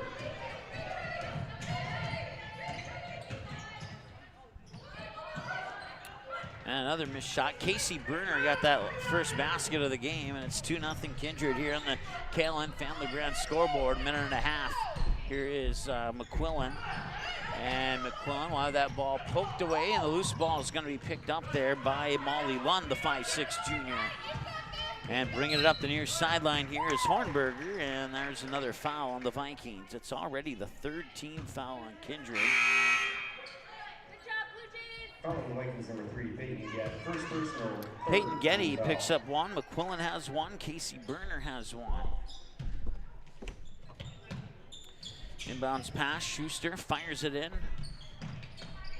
Work it into the hands of Enander, and Enander back up top there for Lund.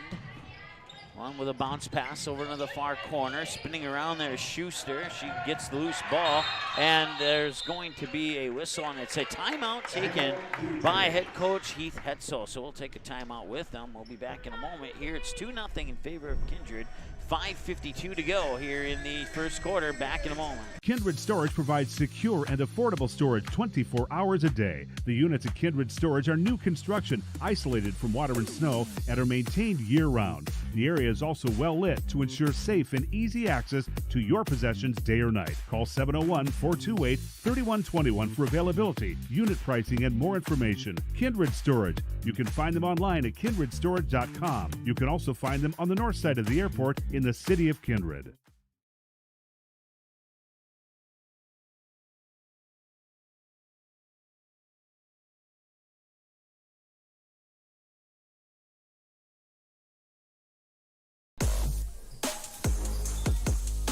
All right, welcome back. Inbounds pass all the way into the backcourt, and it's stolen away by Peyton Getty. And Getty picks up a foul. It's the first one on the Bluejays. Following Bluejays, number 22, Clancy Hornberger. First personal, first team foul. Inbounds pass to Casey Burner up top. Right-handed dribble, drives into the paint and gets tied up there and still somehow stays on her pivot foot. And now Peyton Getty gets called for a travel. And if you're asking me, the travel should have been on Burner and not Getty, but it is what it is. So it's a turnover nonetheless. Like I said, my opinion is worth as much as the ice cream cone that I ate that I'm offering to you. Nothing.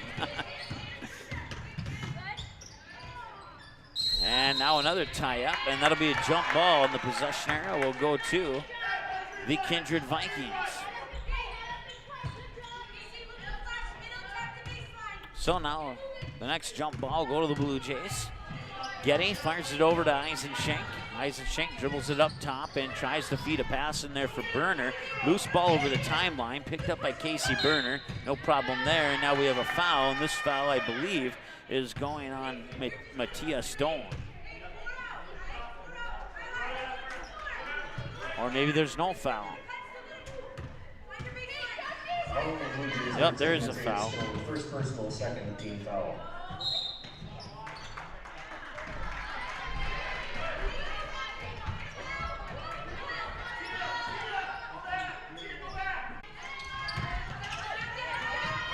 And a quick pass out of bounds.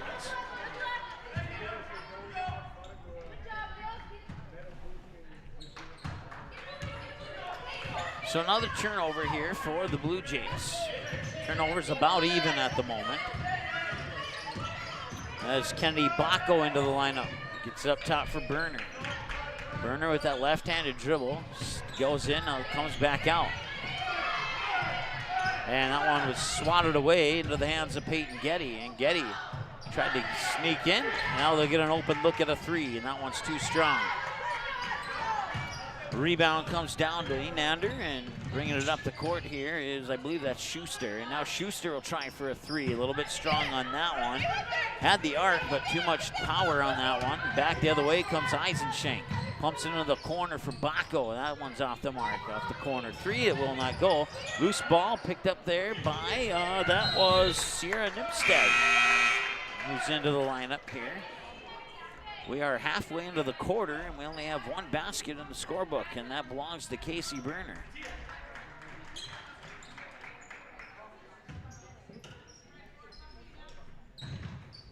So full court press here, and we talked about that press and the keys to the game. No problem for the Bluejays this time around. Up top, open look at three. It's on the way, and it's left short. And they tried to keep it from going out of bounds, but unsuccessful. And with 4:03 to go here, it is still a 2-0 game. Eisenschenk in for McQuillan. McQuillan will bring it up the court. Being guarded there by Enander. Burner will try for a three. Yes, she got it. Casey Burner 5, the Stanley Blue Jays 0 here with 3:45 to go here in the first quarter. Blue Jays still looking for their first basket. They almost got it there, but rolls off. And now they nearly got a turnover. They'll fight for it and waiting for the whistle. Jump ball, foul. Timeout Blue Jays. Timeout Blue Jays. So we'll take a timeout with them. We'll be back in a moment here on the Magnitude Sports Network.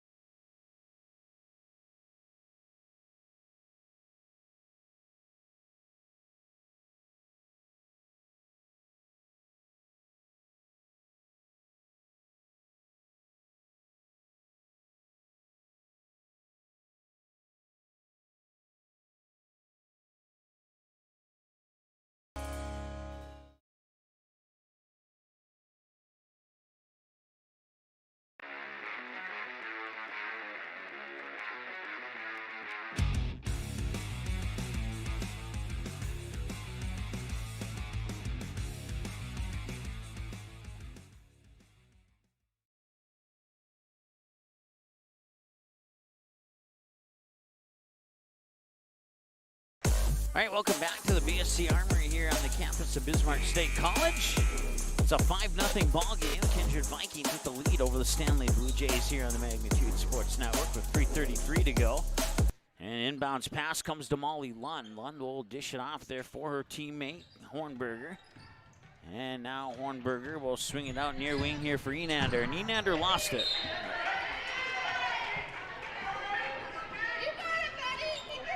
Eisenschenk will trigger it in from McQuillan. 3:18 and counting to go. They get it to Burner, and the shot is too strong. Went all the way over the net. Burner steals it away. Another turnover, and now McQuillan will have it. McQuillan fakes left, goes to the right, spins on her defender, into the paint, towards the hoops, layup up and in. Nicely done by Charlie McQuillan.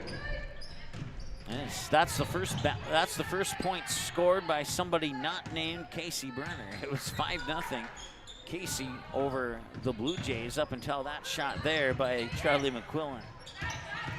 Here's Enander. Enander into the paint, looking for that bucket, but it'll roll off. And the Blue Jays still looking for their first point. They've looked good up to this point. They just haven't gotten the lucky bounces and the friendly rolls. Missed three, and what's the whistle? It's a charging foul on Kindred, apparently. It's the fourth team foul. A few of the Kindred fans not in agreement with that call. Offensive foul on Vikings number 0, Charlie McQuillan. Second personal, fourth team foul. 2.5 to go here, and the Blue Jays will turn the ball over again.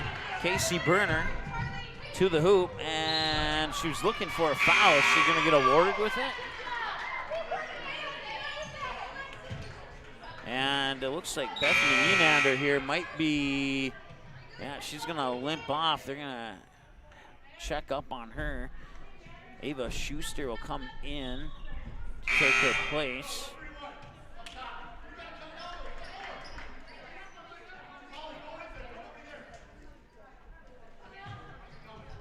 Hopefully she's okay. It's nothing major. Out of bounds. It's a turnover on the Vikings. So off the inbounds pass, they turn it over immediately. And nearly stolen, but nice job there by number 12. Oh, that's CJ Bombach. I didn't have her in my roster originally, but I was able to write her in. Basket number 23, Ava Schuster. Ava Schuster gets the Blue Jays on the board. It's 7-2. We've had 9 points scored here in 7 minutes, and points have been hard to come by for both of these teams. Foul on Blue Jays number 14, Molly Lund. First personal, third team foul. Molly Lund, the guilty party on that one. Casey Burner will draw another foul. Earn herself a trip to the free throw line.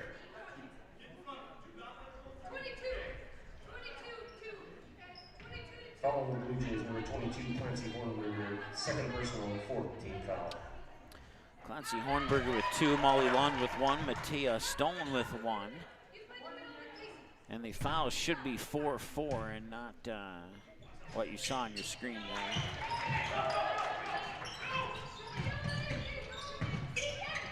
Okay, now the fouls are fixed. They'll work it down low there for Stone, and she can't get that one to go. Loose ball turns into an offensive rebound, and now Stone has it again, and she will fall to the floor, and her teammate's there, and that is Schuster. Schuster with all 4 of the Blue Jay points up to this point, and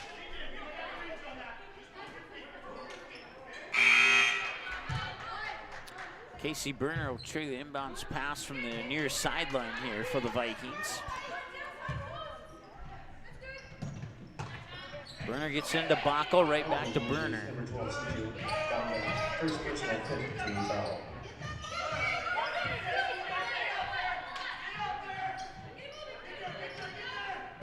Three on the way, Eisenschenk hits it. Layla Eisenschenk gets into the scorebook with a 3, and it's 10-4, or it should be 12-4.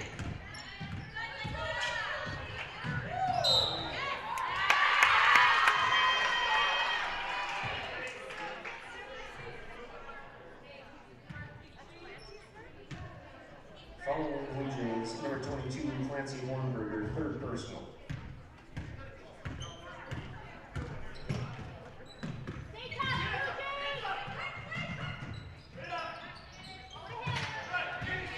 .47 seconds to go, and a breakaway here for Schuster, and she scores.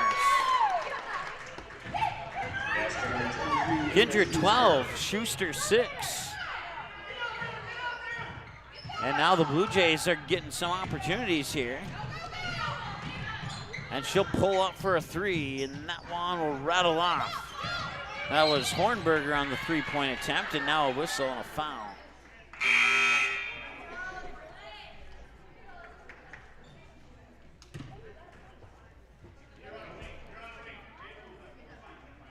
Following Blue Jays, number 10, Matea Stone, 2nd personal.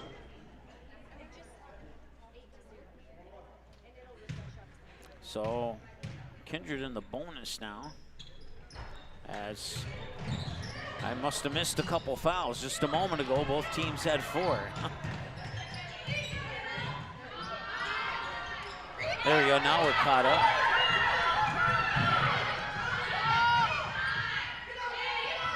Berner with 7 to go, and that one will not go in.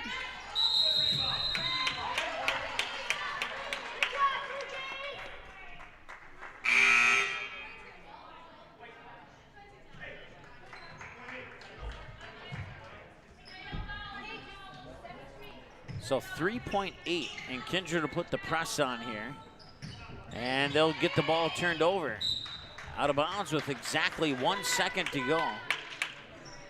And it will be Blue Jay basketball, so they will maybe have a chance here to get a shot off, depending on what kind of inbounds pass Kindred will allow them to get.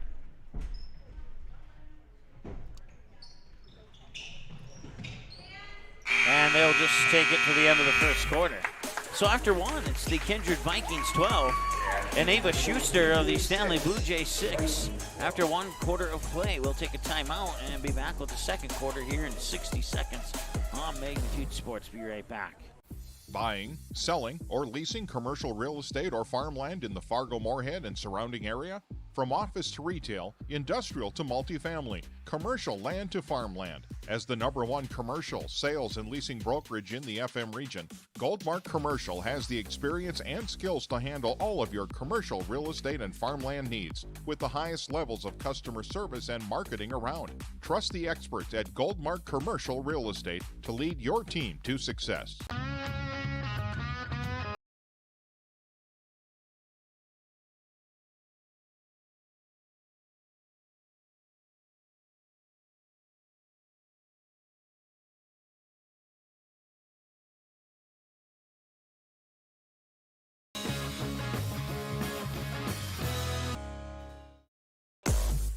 All right, welcome back.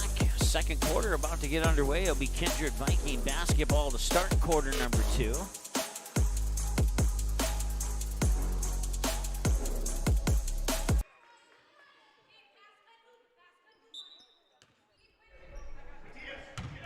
we're underway.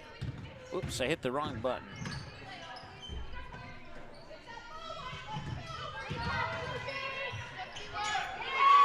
That one's off the mark, and the rebound comes down here to Ava Schuster, who's been the star of the first quarter so far. Pass down to Stone, tipped around. Stone able to control it. She'll fight her way through the double team, and the shot is blocked by Kennedy Bacco. Bacco handed off there for Berner. Berner will bring it up court, push it into the corner for Eisenshank. Eisenshank looking inside, gets it up there to Bartels. And now Getty back over to Berner. Berner. Her foot was on the line. She was out of bounds, so it's a Vikings turnover.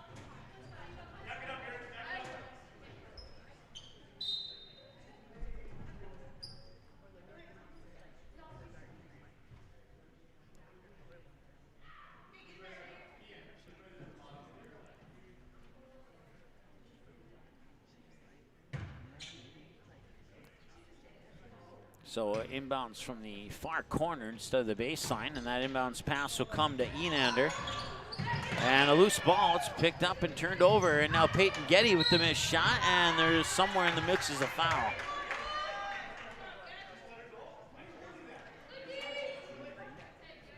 Following the Bluejays, number 22, Clancy Hornberger, fourth personal, 8 foul. Get the corner in unless they're at half court. Get the corner.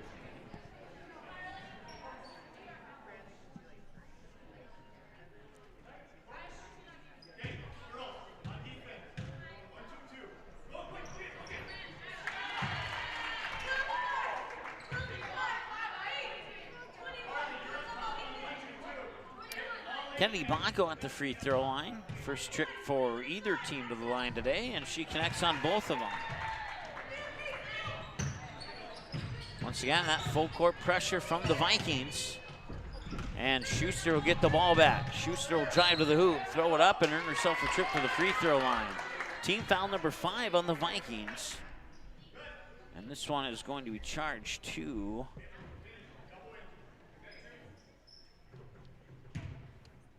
Bacco, her first. Schuster misses. You got the next one, Ava. Let's go.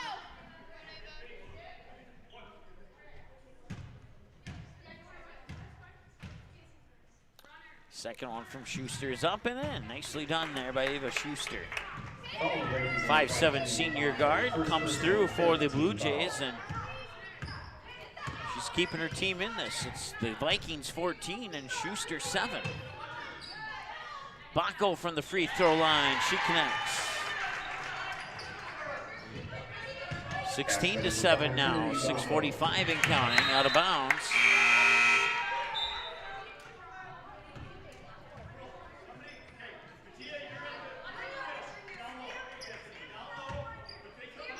Inbounds to Peyton Getty, 5'3" junior. One of Kindred's phenomenal track stars, and she has some of those track skills here on the basketball court as well. And there's another basket from Bacco. Kennedy Bacco with 4 points on the last 2 possessions for Kindred.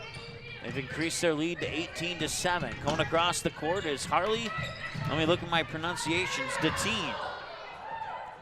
And now Stone has it, nearly knocked away, and she'll knock it into the hands there of Molly Lund, and that 3 is off the mark.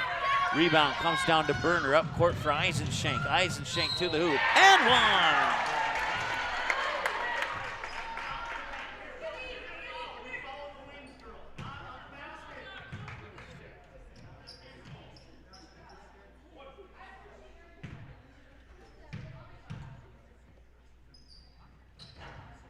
That free throw is off. So she'll not get the and one opportunity, but a nice move by Layla Eisenshank nonetheless. And now they turn it over, and Layla Eisenshank has it again. She goes to the hoop and scores again.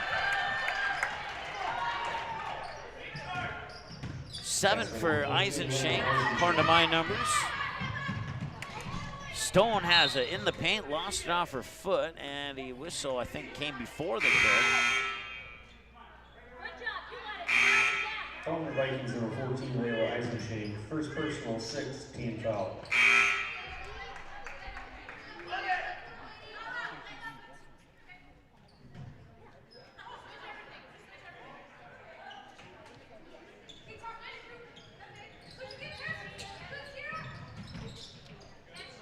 She'll try for a 3, and that is Bombach with the triple.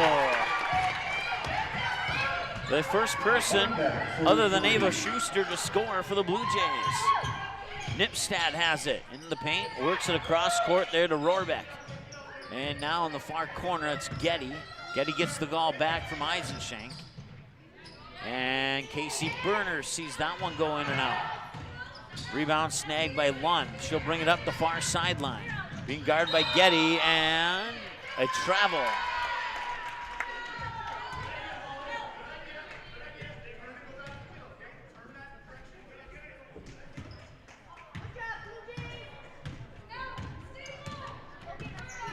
.502 and counting to go here. Nipstad with it.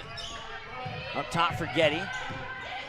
Getty feeds it high post for Berner. Berner looking around, can't find anybody, and flings it out for Eisenshank. That's Amelia Eisenshank, and the shot is short.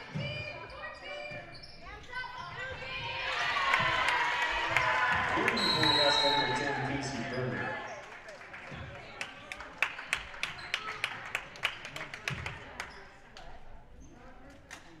25-10 on the three-pointer by Casey Berner. We got a timeout on the floor. We'll be back in a moment as well here on Magnitude Sports.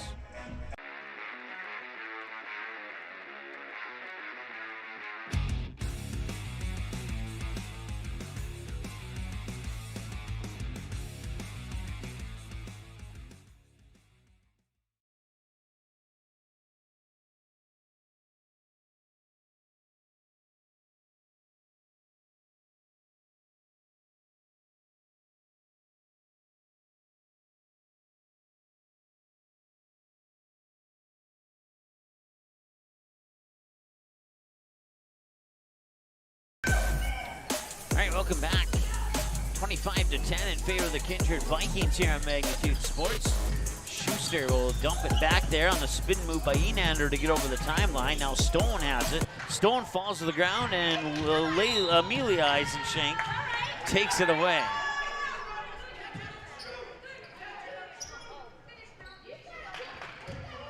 And we march all the way down here for free throws, as that's going to be foul number 10. That puts Kindred into the double bonus. And that is the third personal on CJ Bombach. And the free throw from Eisenshank is in, and Amelia Eisenshank is now in the scorebook with her sister Layla. Layla has a few more points than Amelia at the moment. We'll see if that changes though.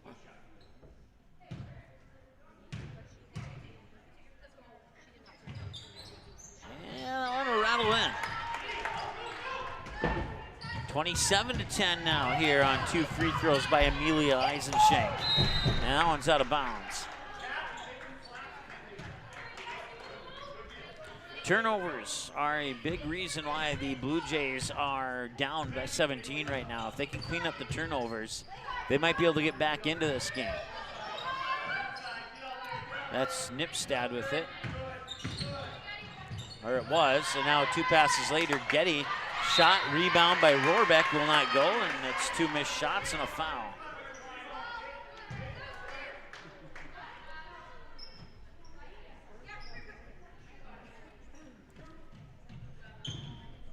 And now Rohrbeck will go to the free throw line. And she'll connect on the first one. First personal.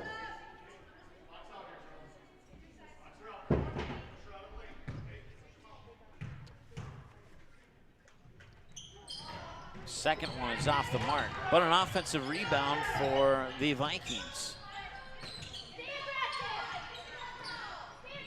3:59 to go, Nipstad with it. Now up top, Getty, back to Nipstad. And over to Getty again. Over to Berner. Berner will try for a three, and that one didn't quite have the arc it needed, and it'll go out of bounds, and Kindred can afford to take a few three-pointers right now, leading by 18. Looks like we have almost a full line change. 4 in and 4 out. McQuillan in. And now Eisenshank with the three, and she hits. Layla Eisenshank in for Amelia Eisenshank.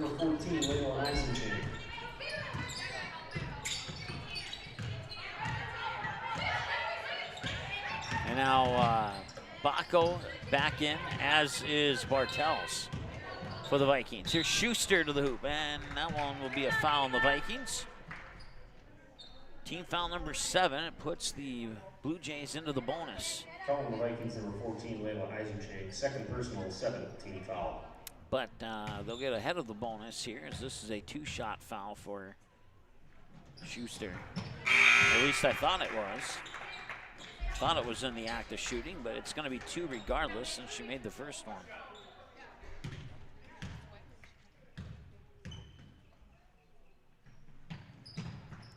And Schuster has 9 of the team's 12.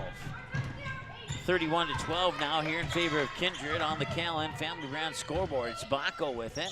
Floats one up for, and that'll be over and back. She tried to float it up there for Charlie McQuillan, but McQuillan couldn't grip the ball, and it went off her fingertips into the backcourt. That'll be a turnover for the Vikings. Hornberger playing with 4 fouls. She's wearing number 22. She'll have to be careful. Here's Schuster. That one will not go. May have been partially blocked. Back the other way comes McQuillan for the Vikings. Now Burner up top. Burner with that right-handed dribble. Gets it there to Bacco as she falls down. And now they try and feed a pass, and that is going to be either over and back or right to Hornberger, and it will roll off. She will not get the basket. And Nipstead will bring it back quickly, and now coming from behind, poking it away was Molly Lund. And now a corner 3 on the way for McQuillan. That will not go. Nipstead with the follow-up, and it's up and in. Sierra Nipstead into the scorebook now.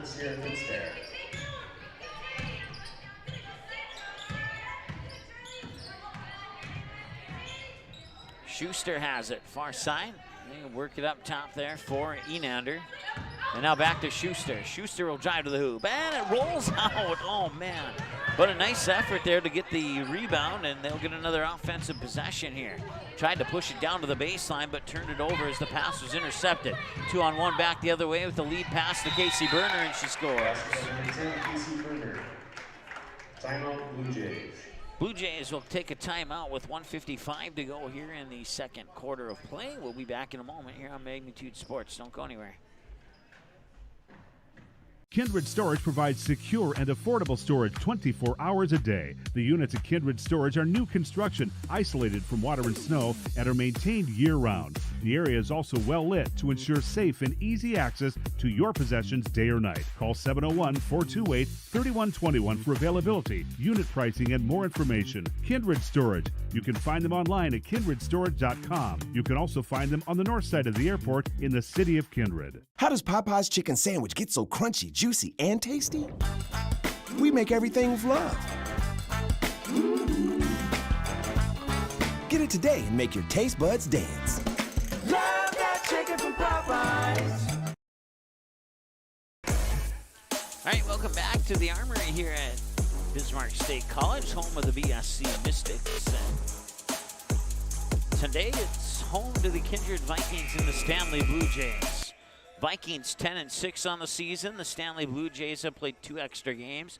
They are 10-8, and they find themselves down in this one. It's inside 2 minutes to go. 35-12, our score at the moment here. It's been the Ava Schuster show for a majority of those 12 points. She has 9 of the 12. And there's another turnover as Nipstead will take it away. It'll end up in the hands of Bacco. Bacco out to Eisenschenk. Long 2. No, it's going to be left a little bit short. Bacco with the rebound. That one's not going to go in either. And now Schuster comes away with it, and she might have a breakaway to the basket, and she will score. That's her first basket, not from the free throw line here in the second quarter. Outside Eisenschenk, and it's a foul on the Kindred Vikings. Not sure who the foul is on, but we'll find out momentarily. McQuillan charged with an offensive foul. Her 3rd. Team's 8th.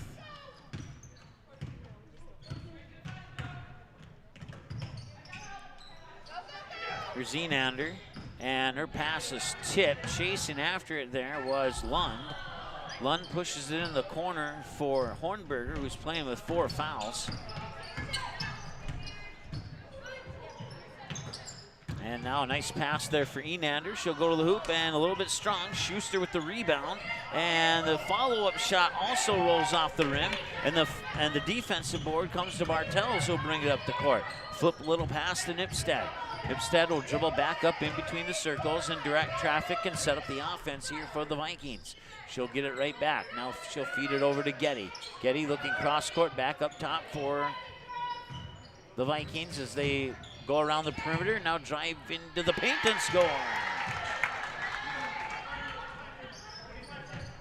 Basket number 13, Amelia Eisenschenk.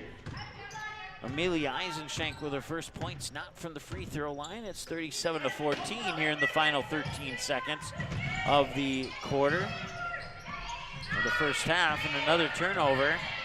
And now 5 seconds to go, 3 on the way, and that's too strong. And out of bounds, they'll stop the clock with 1.3 seconds to go. So the Blue Jays will have 1.3 to see if they can get a long shot up. They won't attempt it, and that'll bring us to halftime. 37-14 in favor of the Kindred Vikings here at the halftime mark. We'll add up some numbers and come back with your halftime show here in just a moment on the Magnitude Sports Network. Be right back. If you're looking for a bank or insurance agency that offers big bank products and small town service, then Kindred State Bank and Insurance Agency is the way to go. Live in or near the Kindred area? Stop in and chat with a friendly banker or insurance agent about all of the convenient services and features they offer. Kindred State Bank and Insurance Agency are your neighbors who are here to help you grow and develop. Kindred State Bank and Insurance Agency. Member FDIC, Equal Housing Lender. Online at kindredstatebank.com.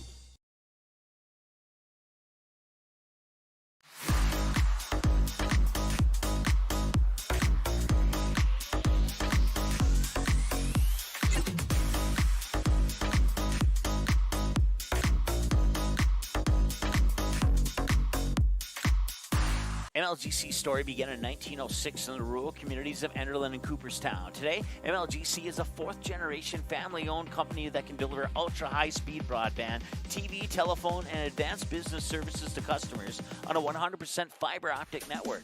Now available in several rural communities, including Kindred. In an era of exploding technology, MLGC's goal is to deliver future technologies that make rural North Dakota a vibrant place to live and do business.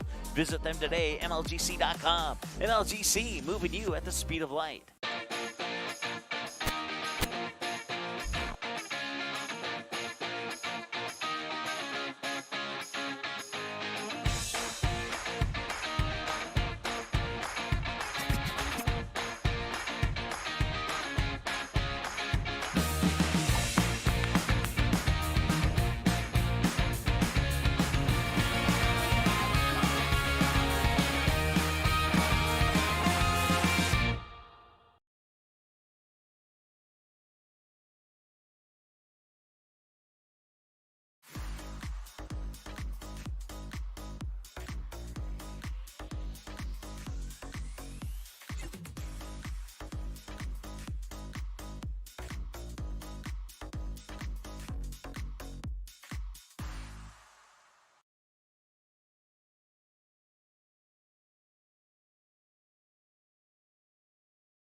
Buying, selling, or leasing commercial real estate or farmland in the Fargo-Moorhead and surrounding area?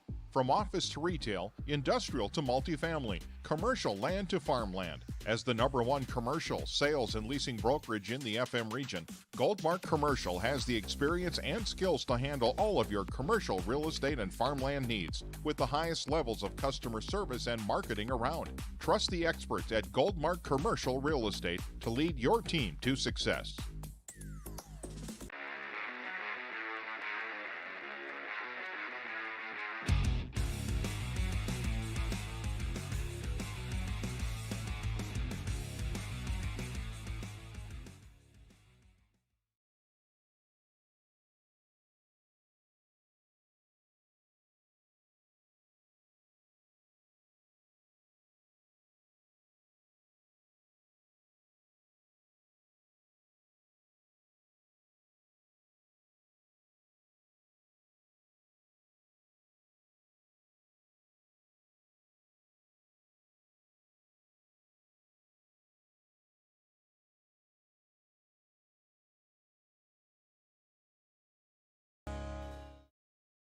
How does Popeye's chicken sandwich get so crunchy, juicy, and tasty?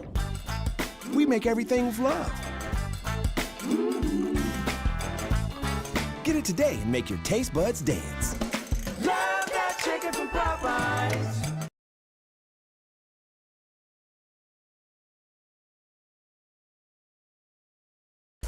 All right, welcome back to the Armory here at the Bismarck State College in Bismarck, North Dakota. Kindred Vikings with a 37-14 lead over the Stanley Bluejays here at halftime. In the junior varsity game earlier this afternoon, it was the Vikings winning by the score of 55-12. And dropping the puck just moments ago, the NHL All-Star game is underway. So if we get scoring updates during the second half of this game, we'll pass those along to you. I know that's something I'm interested in, but I can always watch it on demand. That's the beauty of ESPN+. So let's go over the team numbers here for the Vikings and Blue Jays. 13 of 32 with 13 of those attempts coming from behind the arc. They've connected on 5 of them. 2 for Casey Berner, 2 for Layla Eisenschenk, and I'm missing one somewhere here. And that would probably explain why I was off by 2 points. So, with the individual scoring. So, but we'll figure it out. And then 5 of 7 from the free throw line. Fouls 8, total turnovers 7. Turnovers has been a big part of the story there. You can see that Blue Jays have doubled up on the turnover number compared to Kindred. And like I said, if they could keep those turnovers, under 10, they'd probably be a little bit closer than they are at the moment here at halftime. They're 5 of 19 shooting, with 5 of those attempts coming from behind the arc. They connected on 1 of them. It belongs to C.J. Bombach, who got the lone three-pointer. Ava Schuster is 3 of 4 from the free throw line. She missed her first and made the 3 attempts after that. They committed 11 fouls and turned the ball over 14 times. And let's look at your KLN Family Brand scoreboard team numbers here at the end of the first half. Now let's take a look at the individual numbers here for the Kindred Vikings and the Stanley Blue Jays. It'll be easy to go through the Blue Jays rather quickly. 3 for C.J. Bombach, 11 for Ava Schuster. You add those up, that's 14. And then for the Kindred Vikings, it is 2 for Charlie McQuillan, 6 for Kennedy Bacco, 1 for Tess Rohrbeck, 4 for Amelia Eisenschenk, 10 for Layla Eisenschenk, and 2 for Sierra Nipstead. And then they are led right now by Casey Berner, who has 12 points. Oh, there's the other three-pointer. So 2 for Layla Eisenschenk and 2 for Casey Berner. I saw the 3, and it looked like a 2, and I wasn't reading it, so that's why I was off by 1. So. No, we got it right in our scorebook, so at least I think we do. But once again, they're led by Casey Berner with 12, and Ava Schuster leads the Stanley Blue Jays with 11 here at the halftime mark. It was 12-6 in favor of Kindred at the end of the first quarter, and Kindred outscored Stanley 25-8 in the second quarter to bring us to our halftime score of 37-14. The Stanley Blue Jays 10-8, the Kindred Vikings 10-6. Can the Blue Jays mount a little bit of a comeback coming up here in the second half? We're about 2.5 minutes away from finding out. We'll take another timeout, and we'll be back in a moment here on the Magnitude Sports Network.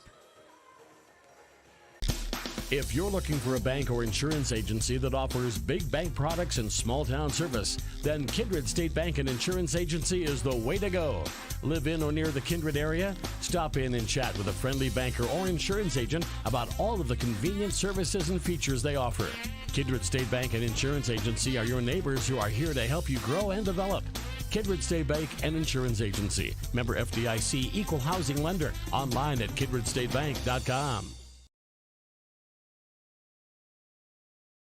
Kindred Storage provides secure and affordable storage 24 hours a day. The units at Kindred Storage are new construction, isolated from water and snow, and are maintained year-round. The area is also well lit to ensure safe and easy access to your possessions day or night. Call 701-428-3121 for availability, unit pricing, and more information. Kindred Storage. You can find them online at kindredstorage.com. You can also find them on the north side of the airport in the city of Kindred.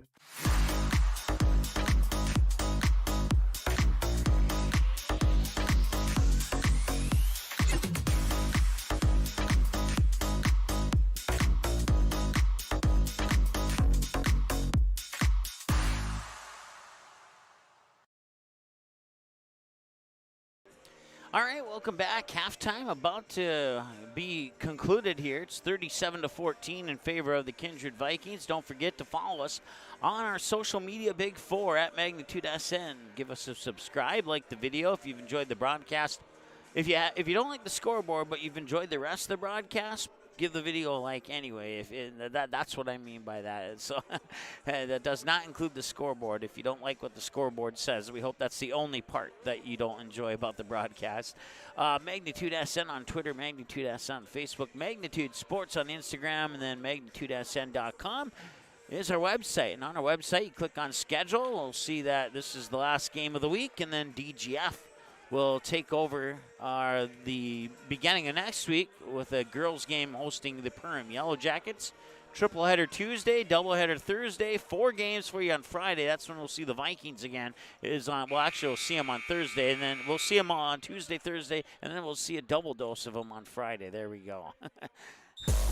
Second half about to get underway, and the inbounds pass will come to Enander.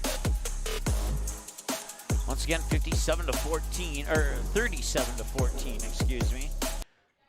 And another nice basket there by Schuster. She has 13 now. And it's 37-16. 2-0 Blue Jays here in the second half. Getty with a pass there for Bacco, nearly stolen away, and it was broken up enough for the turnover to occur. And now a chance for the Blue Jays to cut into the deficit here.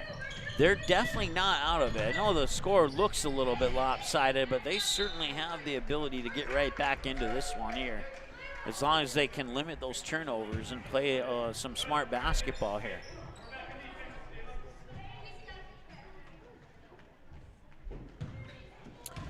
Getty will bring it up the court here for the Vikings. 7:09, 7:08, 7:07 and counting to go here in the third quarter of play.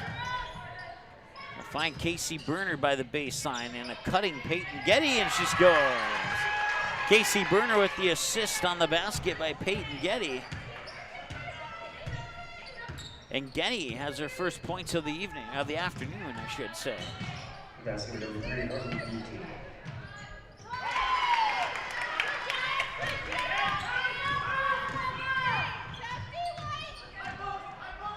I believe that was Hornberger who scored. See if the PA announcer agrees with me or not. PA announcer is failing to give me confirmation on it. We'll credit it to Hornberger, unless I'm told otherwise. Bluejays number 14, long one. Second personal, first team foul.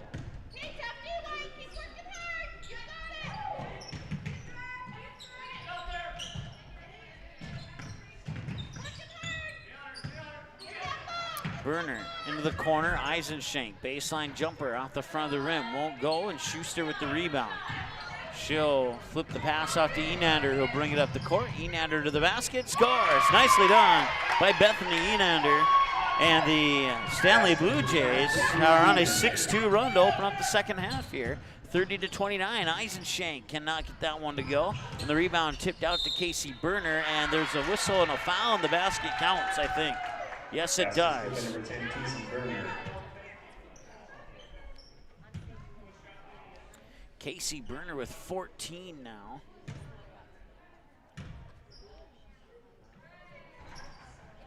And she'll miss the free throw. 14, one, third personal, second team foul.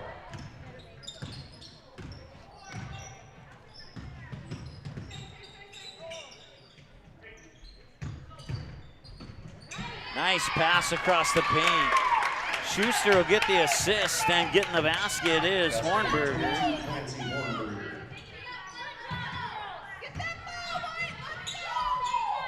41-22. Here's Berner, and that one's off the front of the rim. It will not go. And the Blue Jays get another defensive board. Schuster gets around Getty, goes to the hoop and scores.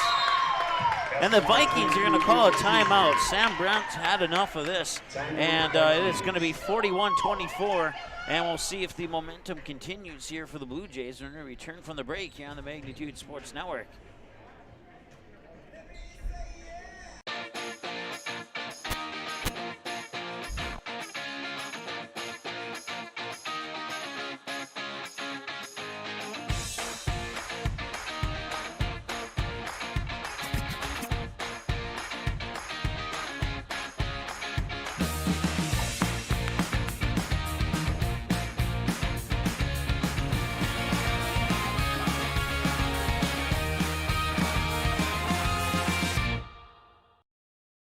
How does Popeye's chicken sandwich get so crunchy, juicy, and tasty? We make everything with love. Get it today and make your taste buds dance. Love that chicken from Popeyes.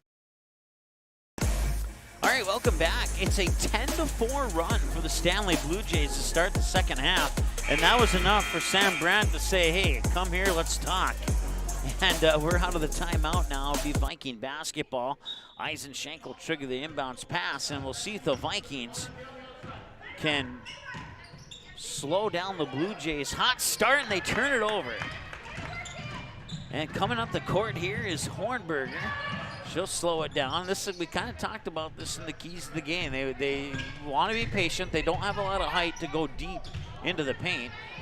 And now there's going to be a wrestling match for the ball. The possession arrow will favor the Blue Jays.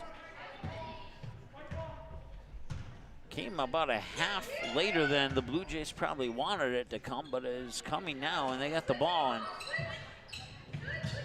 so far, so good for the Blue Jays.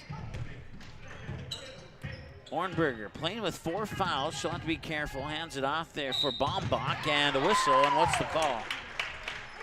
It's a foul on Kindred. Foul on the Vikings, number 3, Peyton Getty, second personal, first team foul. Peyton Getty picks up her second personal, excuse me. Inbounds Schuster. Schuster in the paint, and maybe got a little bit of contact from Casey Burner, but no call. The ball goes out of bounds, and they'll remain with the Blue Jays.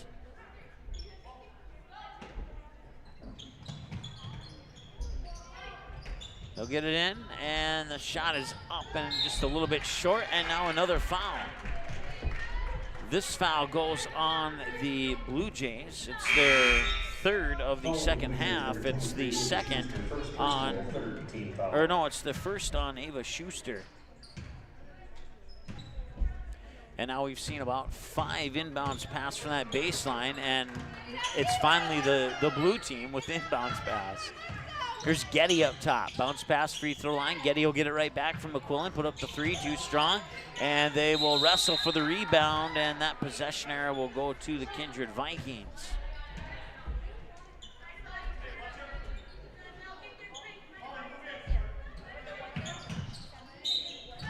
And now another quick foul.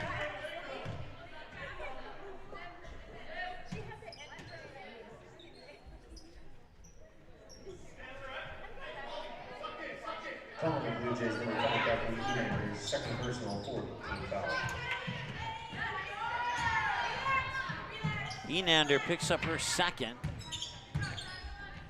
Burner has it in the paint. Getty now near corner. Back to Burner. Swings it over to Eisenschenk.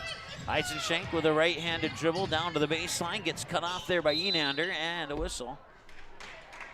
And the ball's going to go back to the Blue Jays. So a 10-4 run for the Blue Jays to start the second half. Then Sam Brandt calls the timeout. And now we're a couple minutes beyond that timeout, and the score is 0-0 coming out of that timeout. So they've slowed them down, but they haven't been able to capitalize, if that's one way you could look at it. Schuster for a 3, no, in and out. And she'll get her own rebound. Schuster dribbles into the paint. Ooh, right into the face of Enander, and it was 100% unintentional, but it looks like she's kind of smiling, so she's gonna be okay. Goes into the books as a turnover for the Blue Jays. Foul on the Blue Jays, number 23, Ava Schuster, second personal, 4th team foul. Keep working hard, Mike. Let's go. Tough team. You've got it in you. 41-24. Still looking for our first points here since the Sam Brandt timeout. Here's McQuillan. Tried to feed it in, turned it over. Blue Jays get it back. Stone will bring it up the court. Stone will just go right down the middle and off the rim. She'll get her own rebound, but she was out of bounds when she collected that one.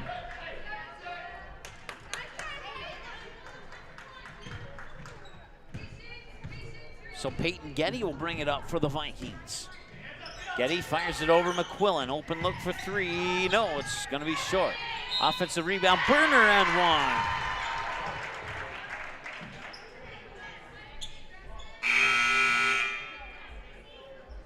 Following Bluejays number 23, Ava Schuster, third personal 6. So Ava Schuster has gone from 0 fouls to 3 fouls here in the third quarter. And the free throw is good.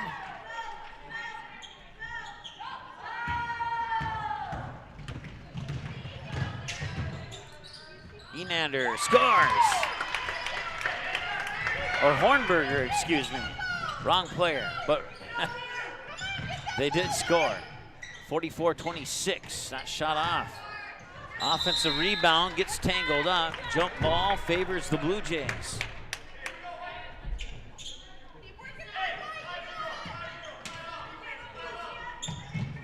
And a loose ball. And one. Basket is good number 13, Amelia Eisencheck. So after the 10-4 run by the Vikings, it's now 4-4, make it 5-4. Following Bluejays number 12, CJ Bombach, fourth personal, second team foul. Bombach picks up her fourth, and that is team foul number 7, putting the Vikings into the bonus. 47-26, inbounds pass comes to Hornberger. Hornberger, high post jumper. She got fouled and it goes in, but it's not going to count. It's not going to count because it hit the time clock, and that's considered out of bounds, but she was fouled in the act of shooting. So she'll go to the line and she'll have to get those 2 points the hard way. Following Vikings number 0, Charlie Golding, fourth personal, second team foul.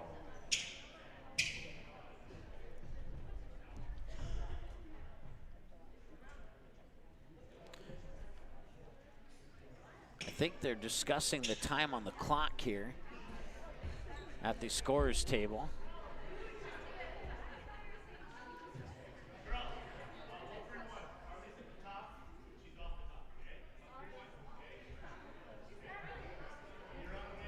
Coach Hetzel giving his team some words of wisdom.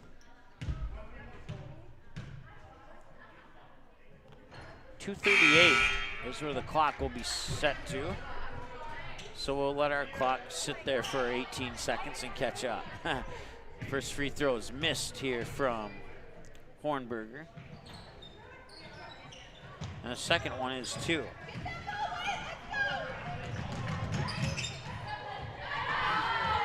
Eisenschenk gets it to the other Eisenschenk. That's Amelia to Layla. No, reverse that. Layla to Amelia.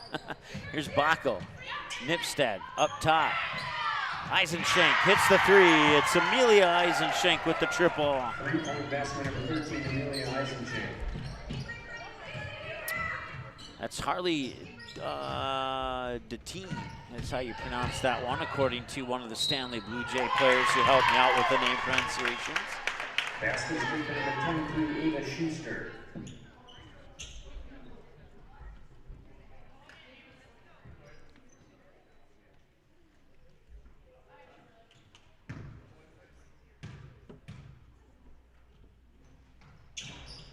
And the free throw is off, but they get an offensive rebound, and it'll dribble in. 50-30. Still quarter of basketball to play. They could get right back into this. They had a great start to the third quarter. Kindred trying to battle back.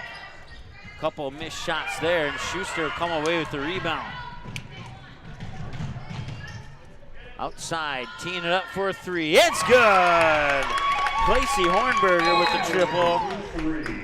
And another timeout taken by the Stanley Blue Jays. It's 50-33 here as the Blue Jays look to make a comeback. And we'll see if they can continue that when we return after this.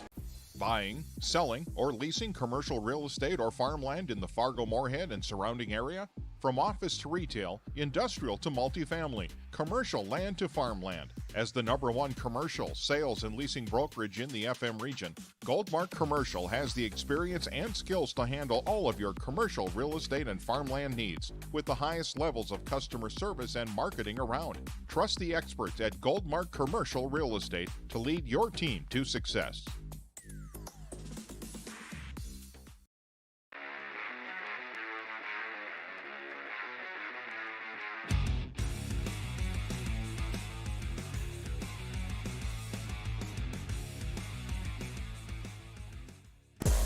All right, welcome back. It'll be Kindred wow, that was tough. Kindred Viking basketball out of the timeout. 90 seconds to go here in the third. And the Blue Jays have pulled within 17. That shot is up and in. The Kindred Vikings respond with a 3 of their own. 3-point basket number 25, Sierra Nipstad. Nearly a turnover, another 3. No, that one's going to be off the mark. But an offensive board, and that one's off the mark, and now there's a foul. I'll stop the clock with just inside a minute to go here. March all the way down to the other end of the free throws. Fourth personal, 8th team foul. Ava Schuster has 4. CJ Bomback has 4. And Clancy Hornberger has 4. So they have 3 players in foul trouble right now. And the free throws up and in for Casey Berner.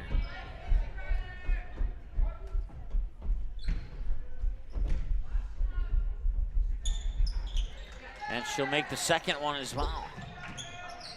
55-33.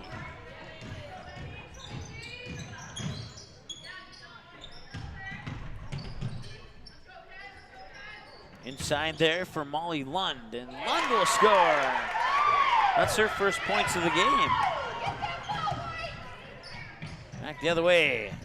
Foot on the line, long 2. Wouldn't have counted anyway if she missed it.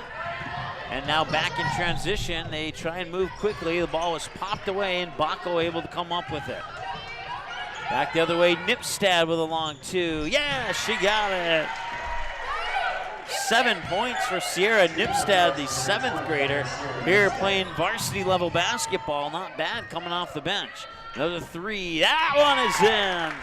Hornberger with back-to-back triples. I'm running out of my room in my third quarter box to keep track of points for Clancy Hornberger. That's a good problem to have if you're a Blue Jays fan, I guess. And that's the end of the third quarter. 57-38. That was a fun one right there, as the Stanley Blue Jays made up a lot of ground. But they still have a quarter to play to try and make up the rest of it. They need at least 19 more on catch-up mode before they can tie this and look at doing more damage after that. Your fourth quarter coming up here in 60 seconds here on the Magnitude Sports Network.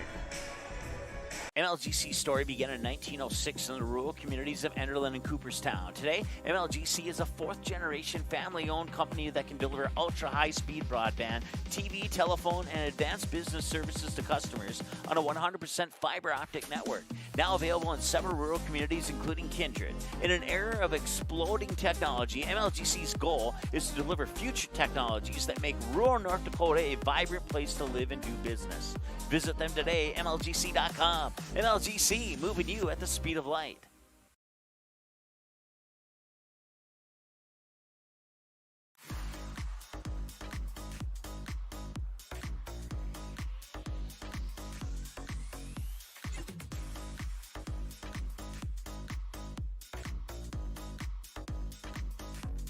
All right, welcome back. Blue Jay basketball trailing 57-38 to start the fourth quarter of play here.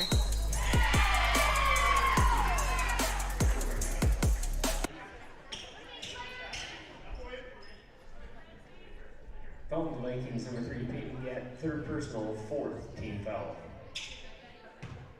So Peyton Getty has 3 now. And the free throws up and in. And these are big, important free throws. Points with the clock stop are going to be huge here for the Blue Jays if they want to get back into this one. They did a good job in the third quarter. They outscored the Kindred Vikings 24-20 in that third quarter. If they did that again and outscored them 24-20 here in the fourth quarter, they would fall short 67-62. So they need a little bit bigger quarter, or they need to play a little bit more defense on Kindred and prevent them from scoring while continuing the pace they had in that third quarter. If that can happen, it should be interesting as we approach the end of this quarter here.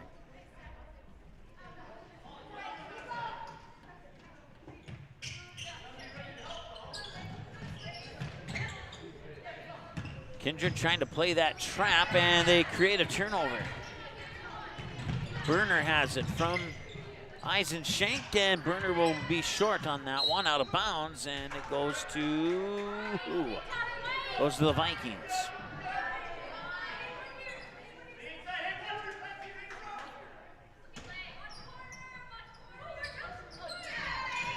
Immediately off the inbounds pass, scoring is Avery Bartels. Shot is up, a little bit strong off to the left side of the rim there for Bethany Enander. And now Burner will bring it back. Burner bounce pass Eisenschenk. Eisenschenk over to other Eisenschenk. That's Layla to Amelia. Amelia over to, couldn't see who that was, but Baco has it. Sends it back in for Bartels, who was the player I couldn't see earlier. And then that one's popped out of bounds.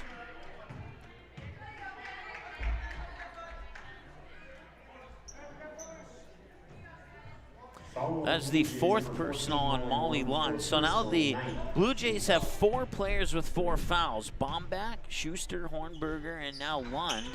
And the free throw is off.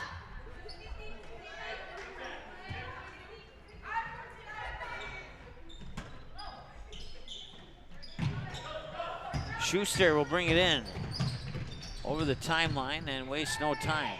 Hands it off, thought about the three, didn't pull the trigger. Now they'll work it into the hands there of Enander. Enander, Schuster. Schuster fakes left, goes right to the hoop, and too strong. And the rebound comes down to Amelia Eisenschenk. Now Layla Eisenschenk with it, gets it to Amelia Eisenschenk, and she'll try for a three, and she connects. 3-point basket number 13, Amelia Eisenschenk. Three back the other way, no, too strong. The rebound to Layla Eisenschenk.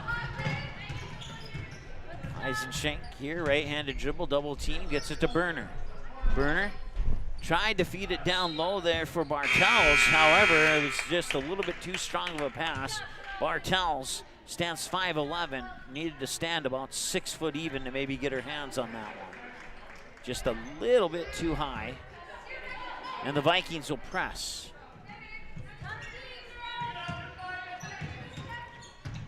Nipstad providing pressure in the backcourt there on Enander.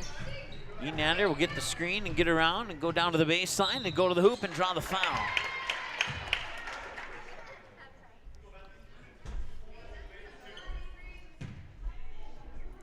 Should be 9 fouls on the Blue Jays.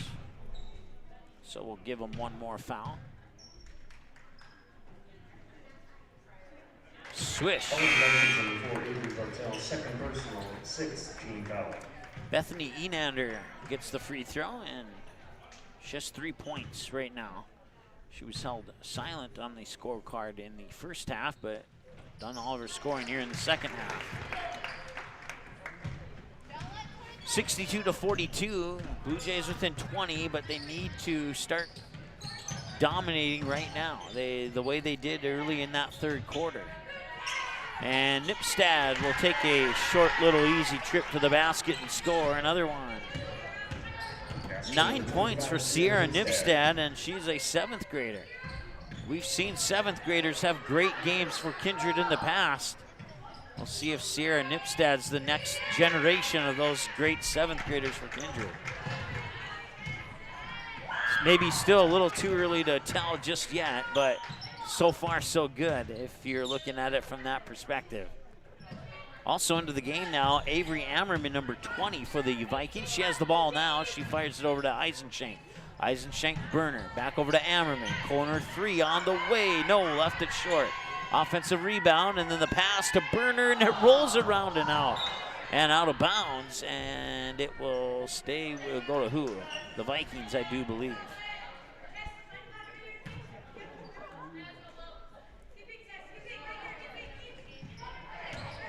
Ammerman, long 2, coming up. Nope, not gonna go. Rebound, tipped out of bounds. He'll stay with the Vikings. 4:50 to go here in the fourth quarter.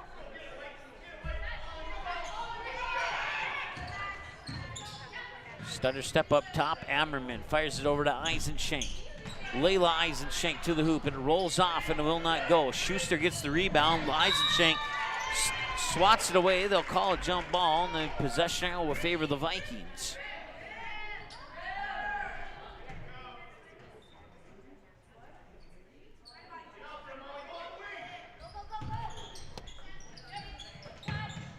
Sorry about the camera there, folks.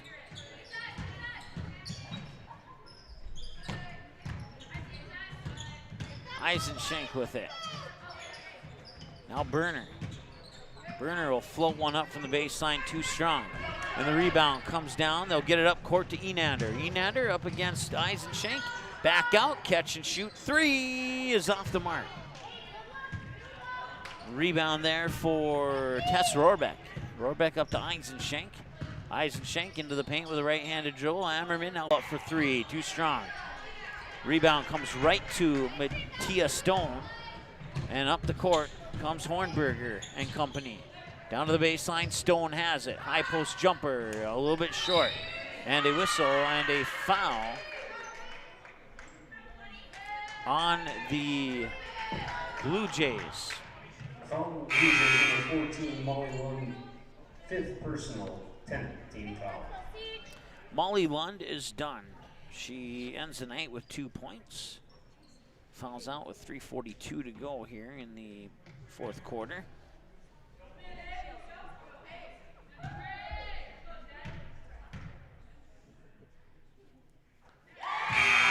And that free throw from Avery Ammerman is up and good. 5'11" junior Avery Ammerman is for the Vikings. Plays the forward position. Whew, that was easier done than said.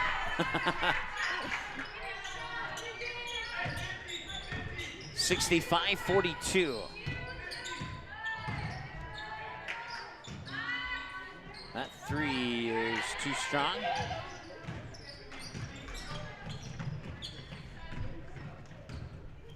McQuillan brings it up court. Hands it off for Baco. Baco over to Nipstad, driving the baseline up top. Ammerman swings it over to McQuillan. Fakes left, goes right into the paint, floats one up. Can't get it to go. Offensive rebound. Baco, no, that one will not go either, but another offensive rebound and a foul. Foul, number 23, Ava Schuster, 5th personal. And now Ava Schuster is done as well.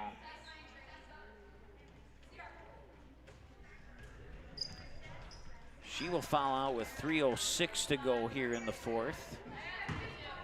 And she'll end the night with 17 points. Free throws off the mark there for Baco. She was perfect from the line until that miss. So she only had 2 attempts back in the second quarter, and now she's 2 for 4. And an offensive board. And it is Amelia Eisenschenk with it. Back over to Ammerman. Ammerman over to Eisenschenk. Eisenschenk up to McQuillan. McQuillan looks left, dribbles, looks right, dribbles left. Ammerman tries to feed it in there for Bartels, and Bartels' shot a little too strong off the glass. Pulling down the rebound is Hornberger, the only player with 4 fouls who hasn't fouled out yet. I take that back. CJ Bombach has 4 fouls, and she's still available to play. That 3 a little bit off the mark. Rebound comes down to Amelia Eisenschenk. Now it's Baco with it. Baco back to Amelia Eisenschenk. Eisenschenk over to McQuillan. McQuillan looks one direction, dribbles the other direction. Now Ammerman into the corner, Eisenschenk. Eisenschenk Goes one direction, spins. Now Ammerman nearly poked away there by, I want to say it right, Deteen. McQuillan struggling up top there, and a whistle and a foul coming here on. Foul on Bluejays, number 12, CJ Bombach. And now CJ Bombach is out. That's 5. She'll end the night with 3 and foul out with 2:02 to go here in the 4th. And now Hornberger is the only player still with 4 fouls who can play at the moment. And the free throw is up and in. It's Charlie McQuillan at the free throw line. Kind of expected some of these players to go out. They've been playing with 4 fouls since back in the second quarter. And they've been able to survive up until about halfway through the 4th. And now 3 of the 4 with 4 have fouled out. And that one will rattle in as well. 67-42. 2:02 to go. Hornberger with 4 fouls brings it up the court. Dumps it off for Stone, and now Stone will feed it to Enander. Enander gets it to number 15. That's Cassidy Borer, a 5'6" sophomore, into the lineup here for the Blue Jays. 67-42 with 1:47 to go. Nipstad will bring it up the court here for the Vikings. Far corner pass, that is Liza Trenbach. And we have another substitution coming in for Stone is Ariel Hobie. Let's try that again. Ariel Hobie, wearing number 34, and that is Hornberger with the basket. Too little, too late, but they gave it a good fight here in the second half. They just had a little bit too much of a hill to climb, and now Nipstad for 3, got it. That's her second 3 of the game. She has 12 points today, the 7th grader for the Vikings, and that is promising for the Vikings' future, that's for sure.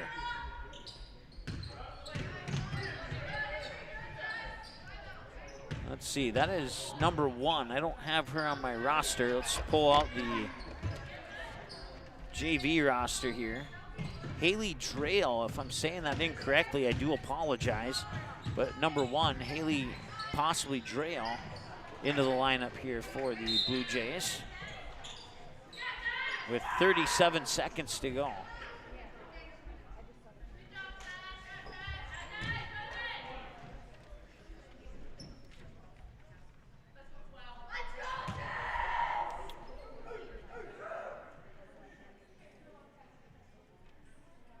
And that's the first foul on, I write her into my scorebook here, Haley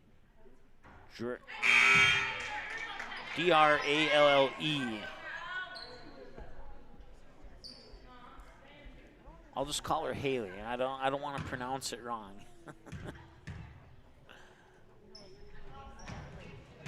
And she'll miss them both.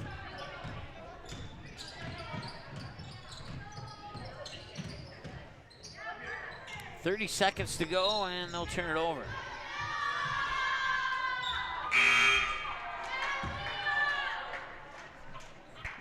Coming up, we'll take a look at the team and individual numbers in your post-game show. Ammerman inbounds for Nipstad, and into the far corner for Leela Rowland. That's off the side of the backboard, no good. 15 seconds to go. Probably one last shot here for the Blue Jays. Can Hornberger survive the final 7 seconds with 4 fouls? She'll miss the shot, and now the Vikings just have to dribble it out, and this one will be final. And there it is. 70-44 is your final score as the Kindred Vikings improve to 11-6 on the season, and the Stanley Blue Jays fall to 10-9 on the season. They battled well in the second half, but they just had too much of a first half deficit to overcome, and they couldn't quite do it. At the end of the third quarter, if you eliminated the first half, Stanley had the lead 24-20. That's how much they battled here in the second half. But you got to include the first half points, and they were still down as a result. Let's add up some of these numbers, and we'll get you a post-game show here in a couple minutes on the Magnitude Sports Network. Be right back.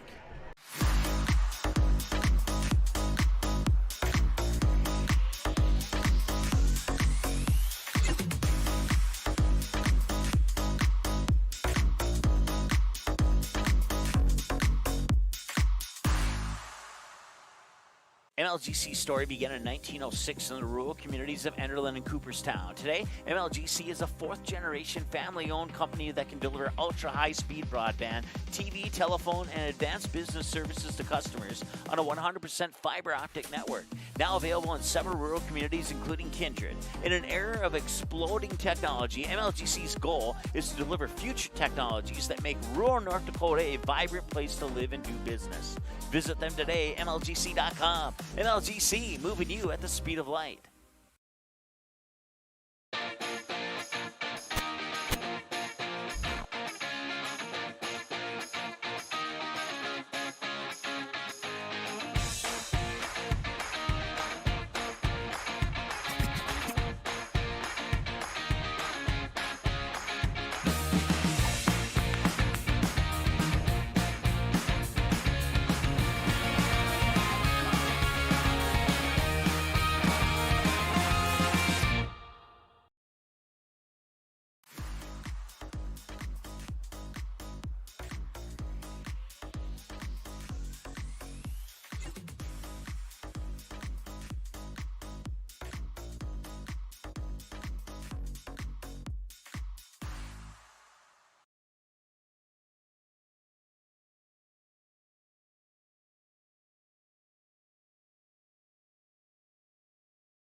Buying, selling, or leasing commercial real estate or farmland in the Fargo-Moorhead and surrounding area?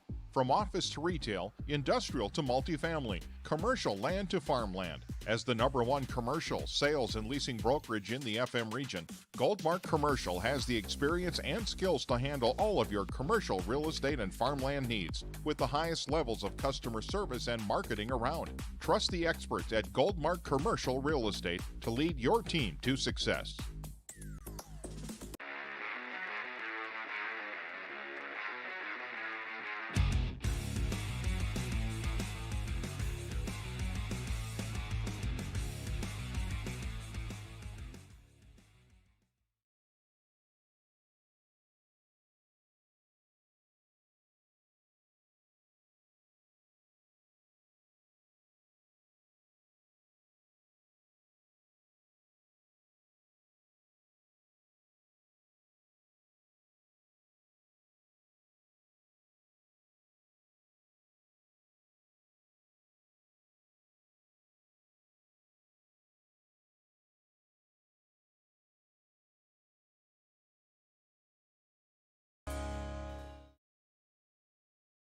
How does Popeye's chicken sandwich get so crunchy, juicy, and tasty?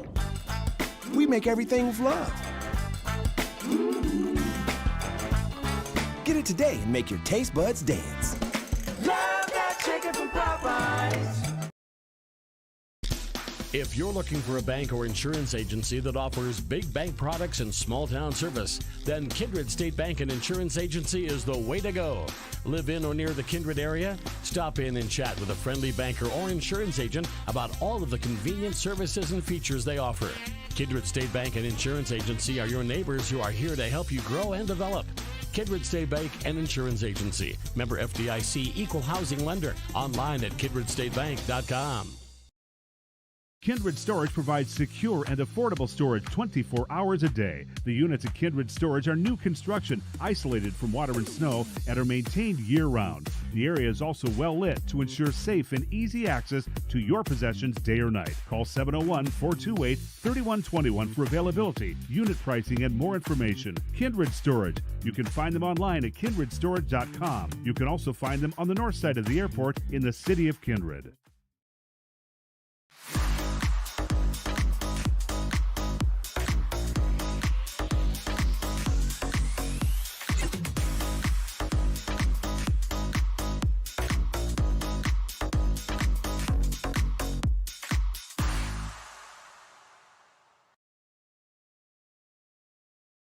MLGC story began in 1906 in the rural communities of Enderlin and Cooperstown. Today, MLGC is a fourth-generation family-owned company that can deliver ultra-high-speed broadband, TV, telephone, and advanced business services to customers on a 100% fiber optic network. Now available in several rural communities, including Kindred. In an era of exploding technology, MLGC's goal is to deliver future technologies that make rural North Dakota a vibrant place to live and do business. Visit them today, MLGC.com. MLGC, moving you at the speed of light. All right, welcome back to the Armory here at BSC at Bismarck State College, otherwise known as BSC to the locals. Kindred is very busy. Let's see here. I'm just double checking things here. They have, let's see here. They have 14 on the roster.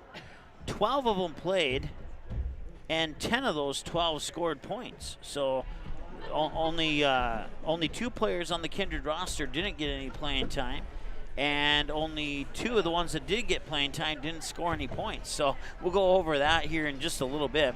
Let's first take a look at the team numbers here as the Vikings go 24 of 66 shooting, 9 of 24 from behind the arc, 12 of 20 from free throws. Committed 13 fouls in the game and turned the ball over 10 times. The Bluejays 17 of 44 shooting with 13 of those attempts from behind the arc, and they connected on, let's see here. They connected on 4 of them and not 3. Let's fix that here really quick.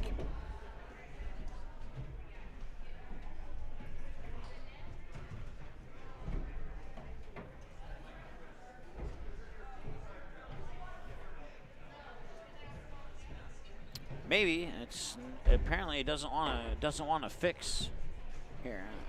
Let's see here. Okay, there we go. Now we just need to adjust the score down here to 44. All right, there we go. So they are 4 of 14. 3 of those by Clancy Hornberger in the third quarter, and then the other one belongs to C.J. Baumbach. For the 4 3-pointers. 7 of 11 from the free throw line and 24 fouls, 19 turnovers. The fouls, there's a lot of them there. The official scoreboard stops keeping track at 10 per half, but our scoreboard keeps counting, so it is actually 24 fouls. They turned the ball over 19 times. But between the turnovers and maybe a little bit of panic shooting from behind the arc, maybe it wasn't not so much in the second half, but more in the first half. They probably would have been a little bit closer in this game. Like I said, if you take away the first half, let's add up the numbers here. So in the second half, Kindred scored.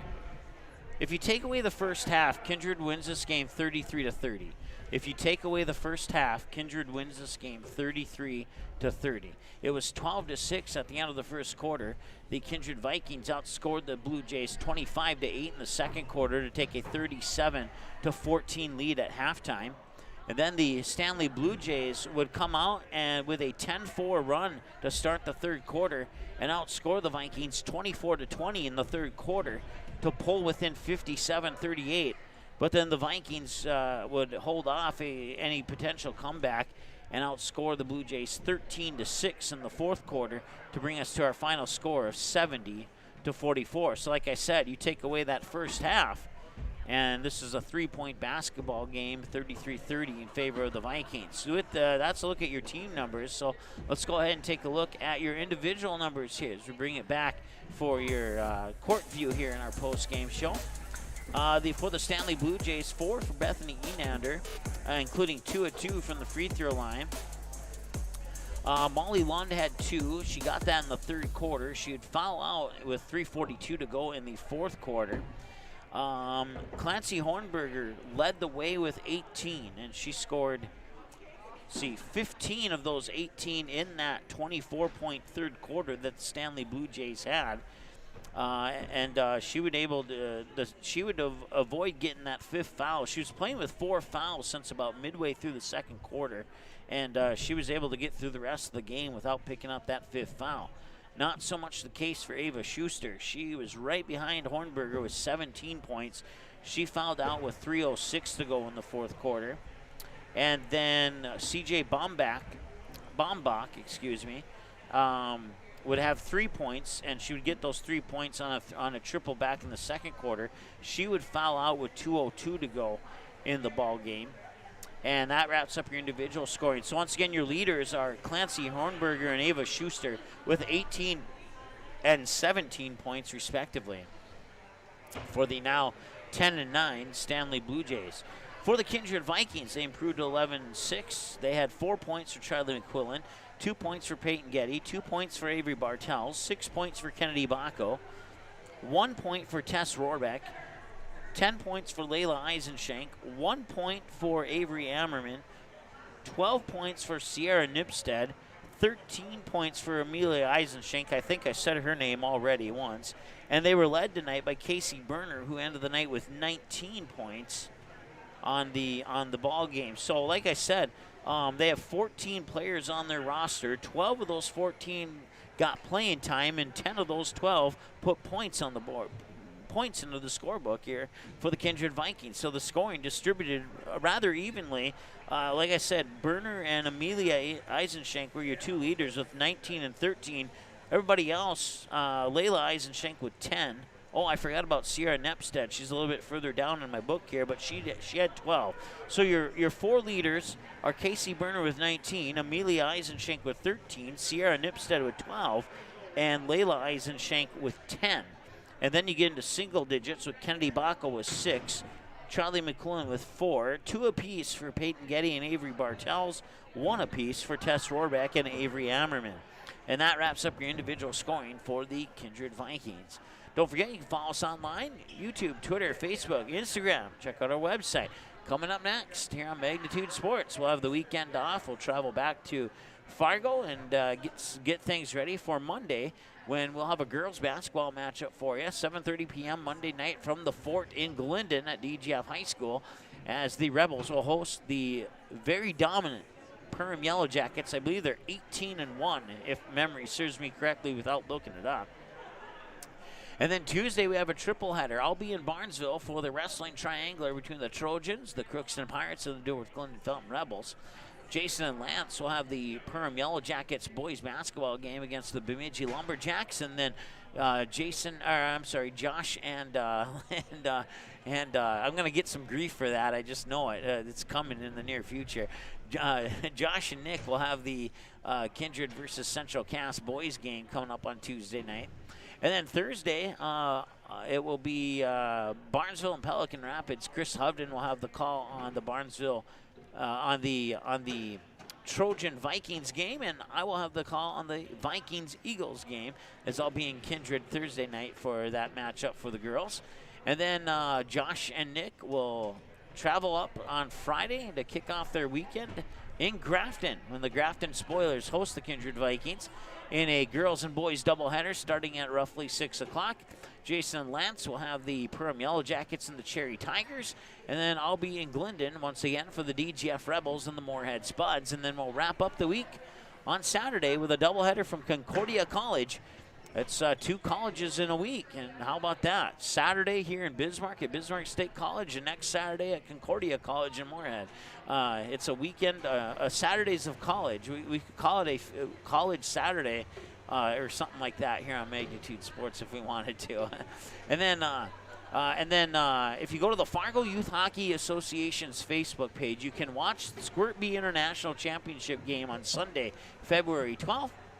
Yours truly, Mike Mason, that's me, will have the play-by-play on that Squirt Bee International Hockey game, and I love doing it. I've been doing it for 3 years for Fargo Youth Hockey Association, and hopefully they keep asking me to come back, because I absolutely love doing it. So you can dig deeper into that schedule by going to our website once again at magnitudesn.com. Your final scores once again today. In the JV game, it was the Kindred Vikings 55-12 winners over the Stanley Bluejays, and in the varsity game, it was the Kindred Vikings picking up the victory by the final score of 70-44. For Janice on camera, my name's Mike Mason. The pleasure's been all mine. We'll talk to you again soon here at the beginning of the week with the DGF Rebels hosting the Perham Yellow Jackets on Monday here on Magnitude Sports at 7:30 p.m. Until then, have a great weekend. Stay safe. If you're traveling back to Stanley or traveling back to Kindred, buckle up and stay safe on your 127 or 188 mile trip home. And once again, we'll talk to you on Monday night. Have a great afternoon and a great weekend. The proceeding has been a presentation of the Magnitude Sports Network. Don't forget to subscribe, click the bell, and visit our website at magnitudesn.com for a schedule of our upcoming broadcasts.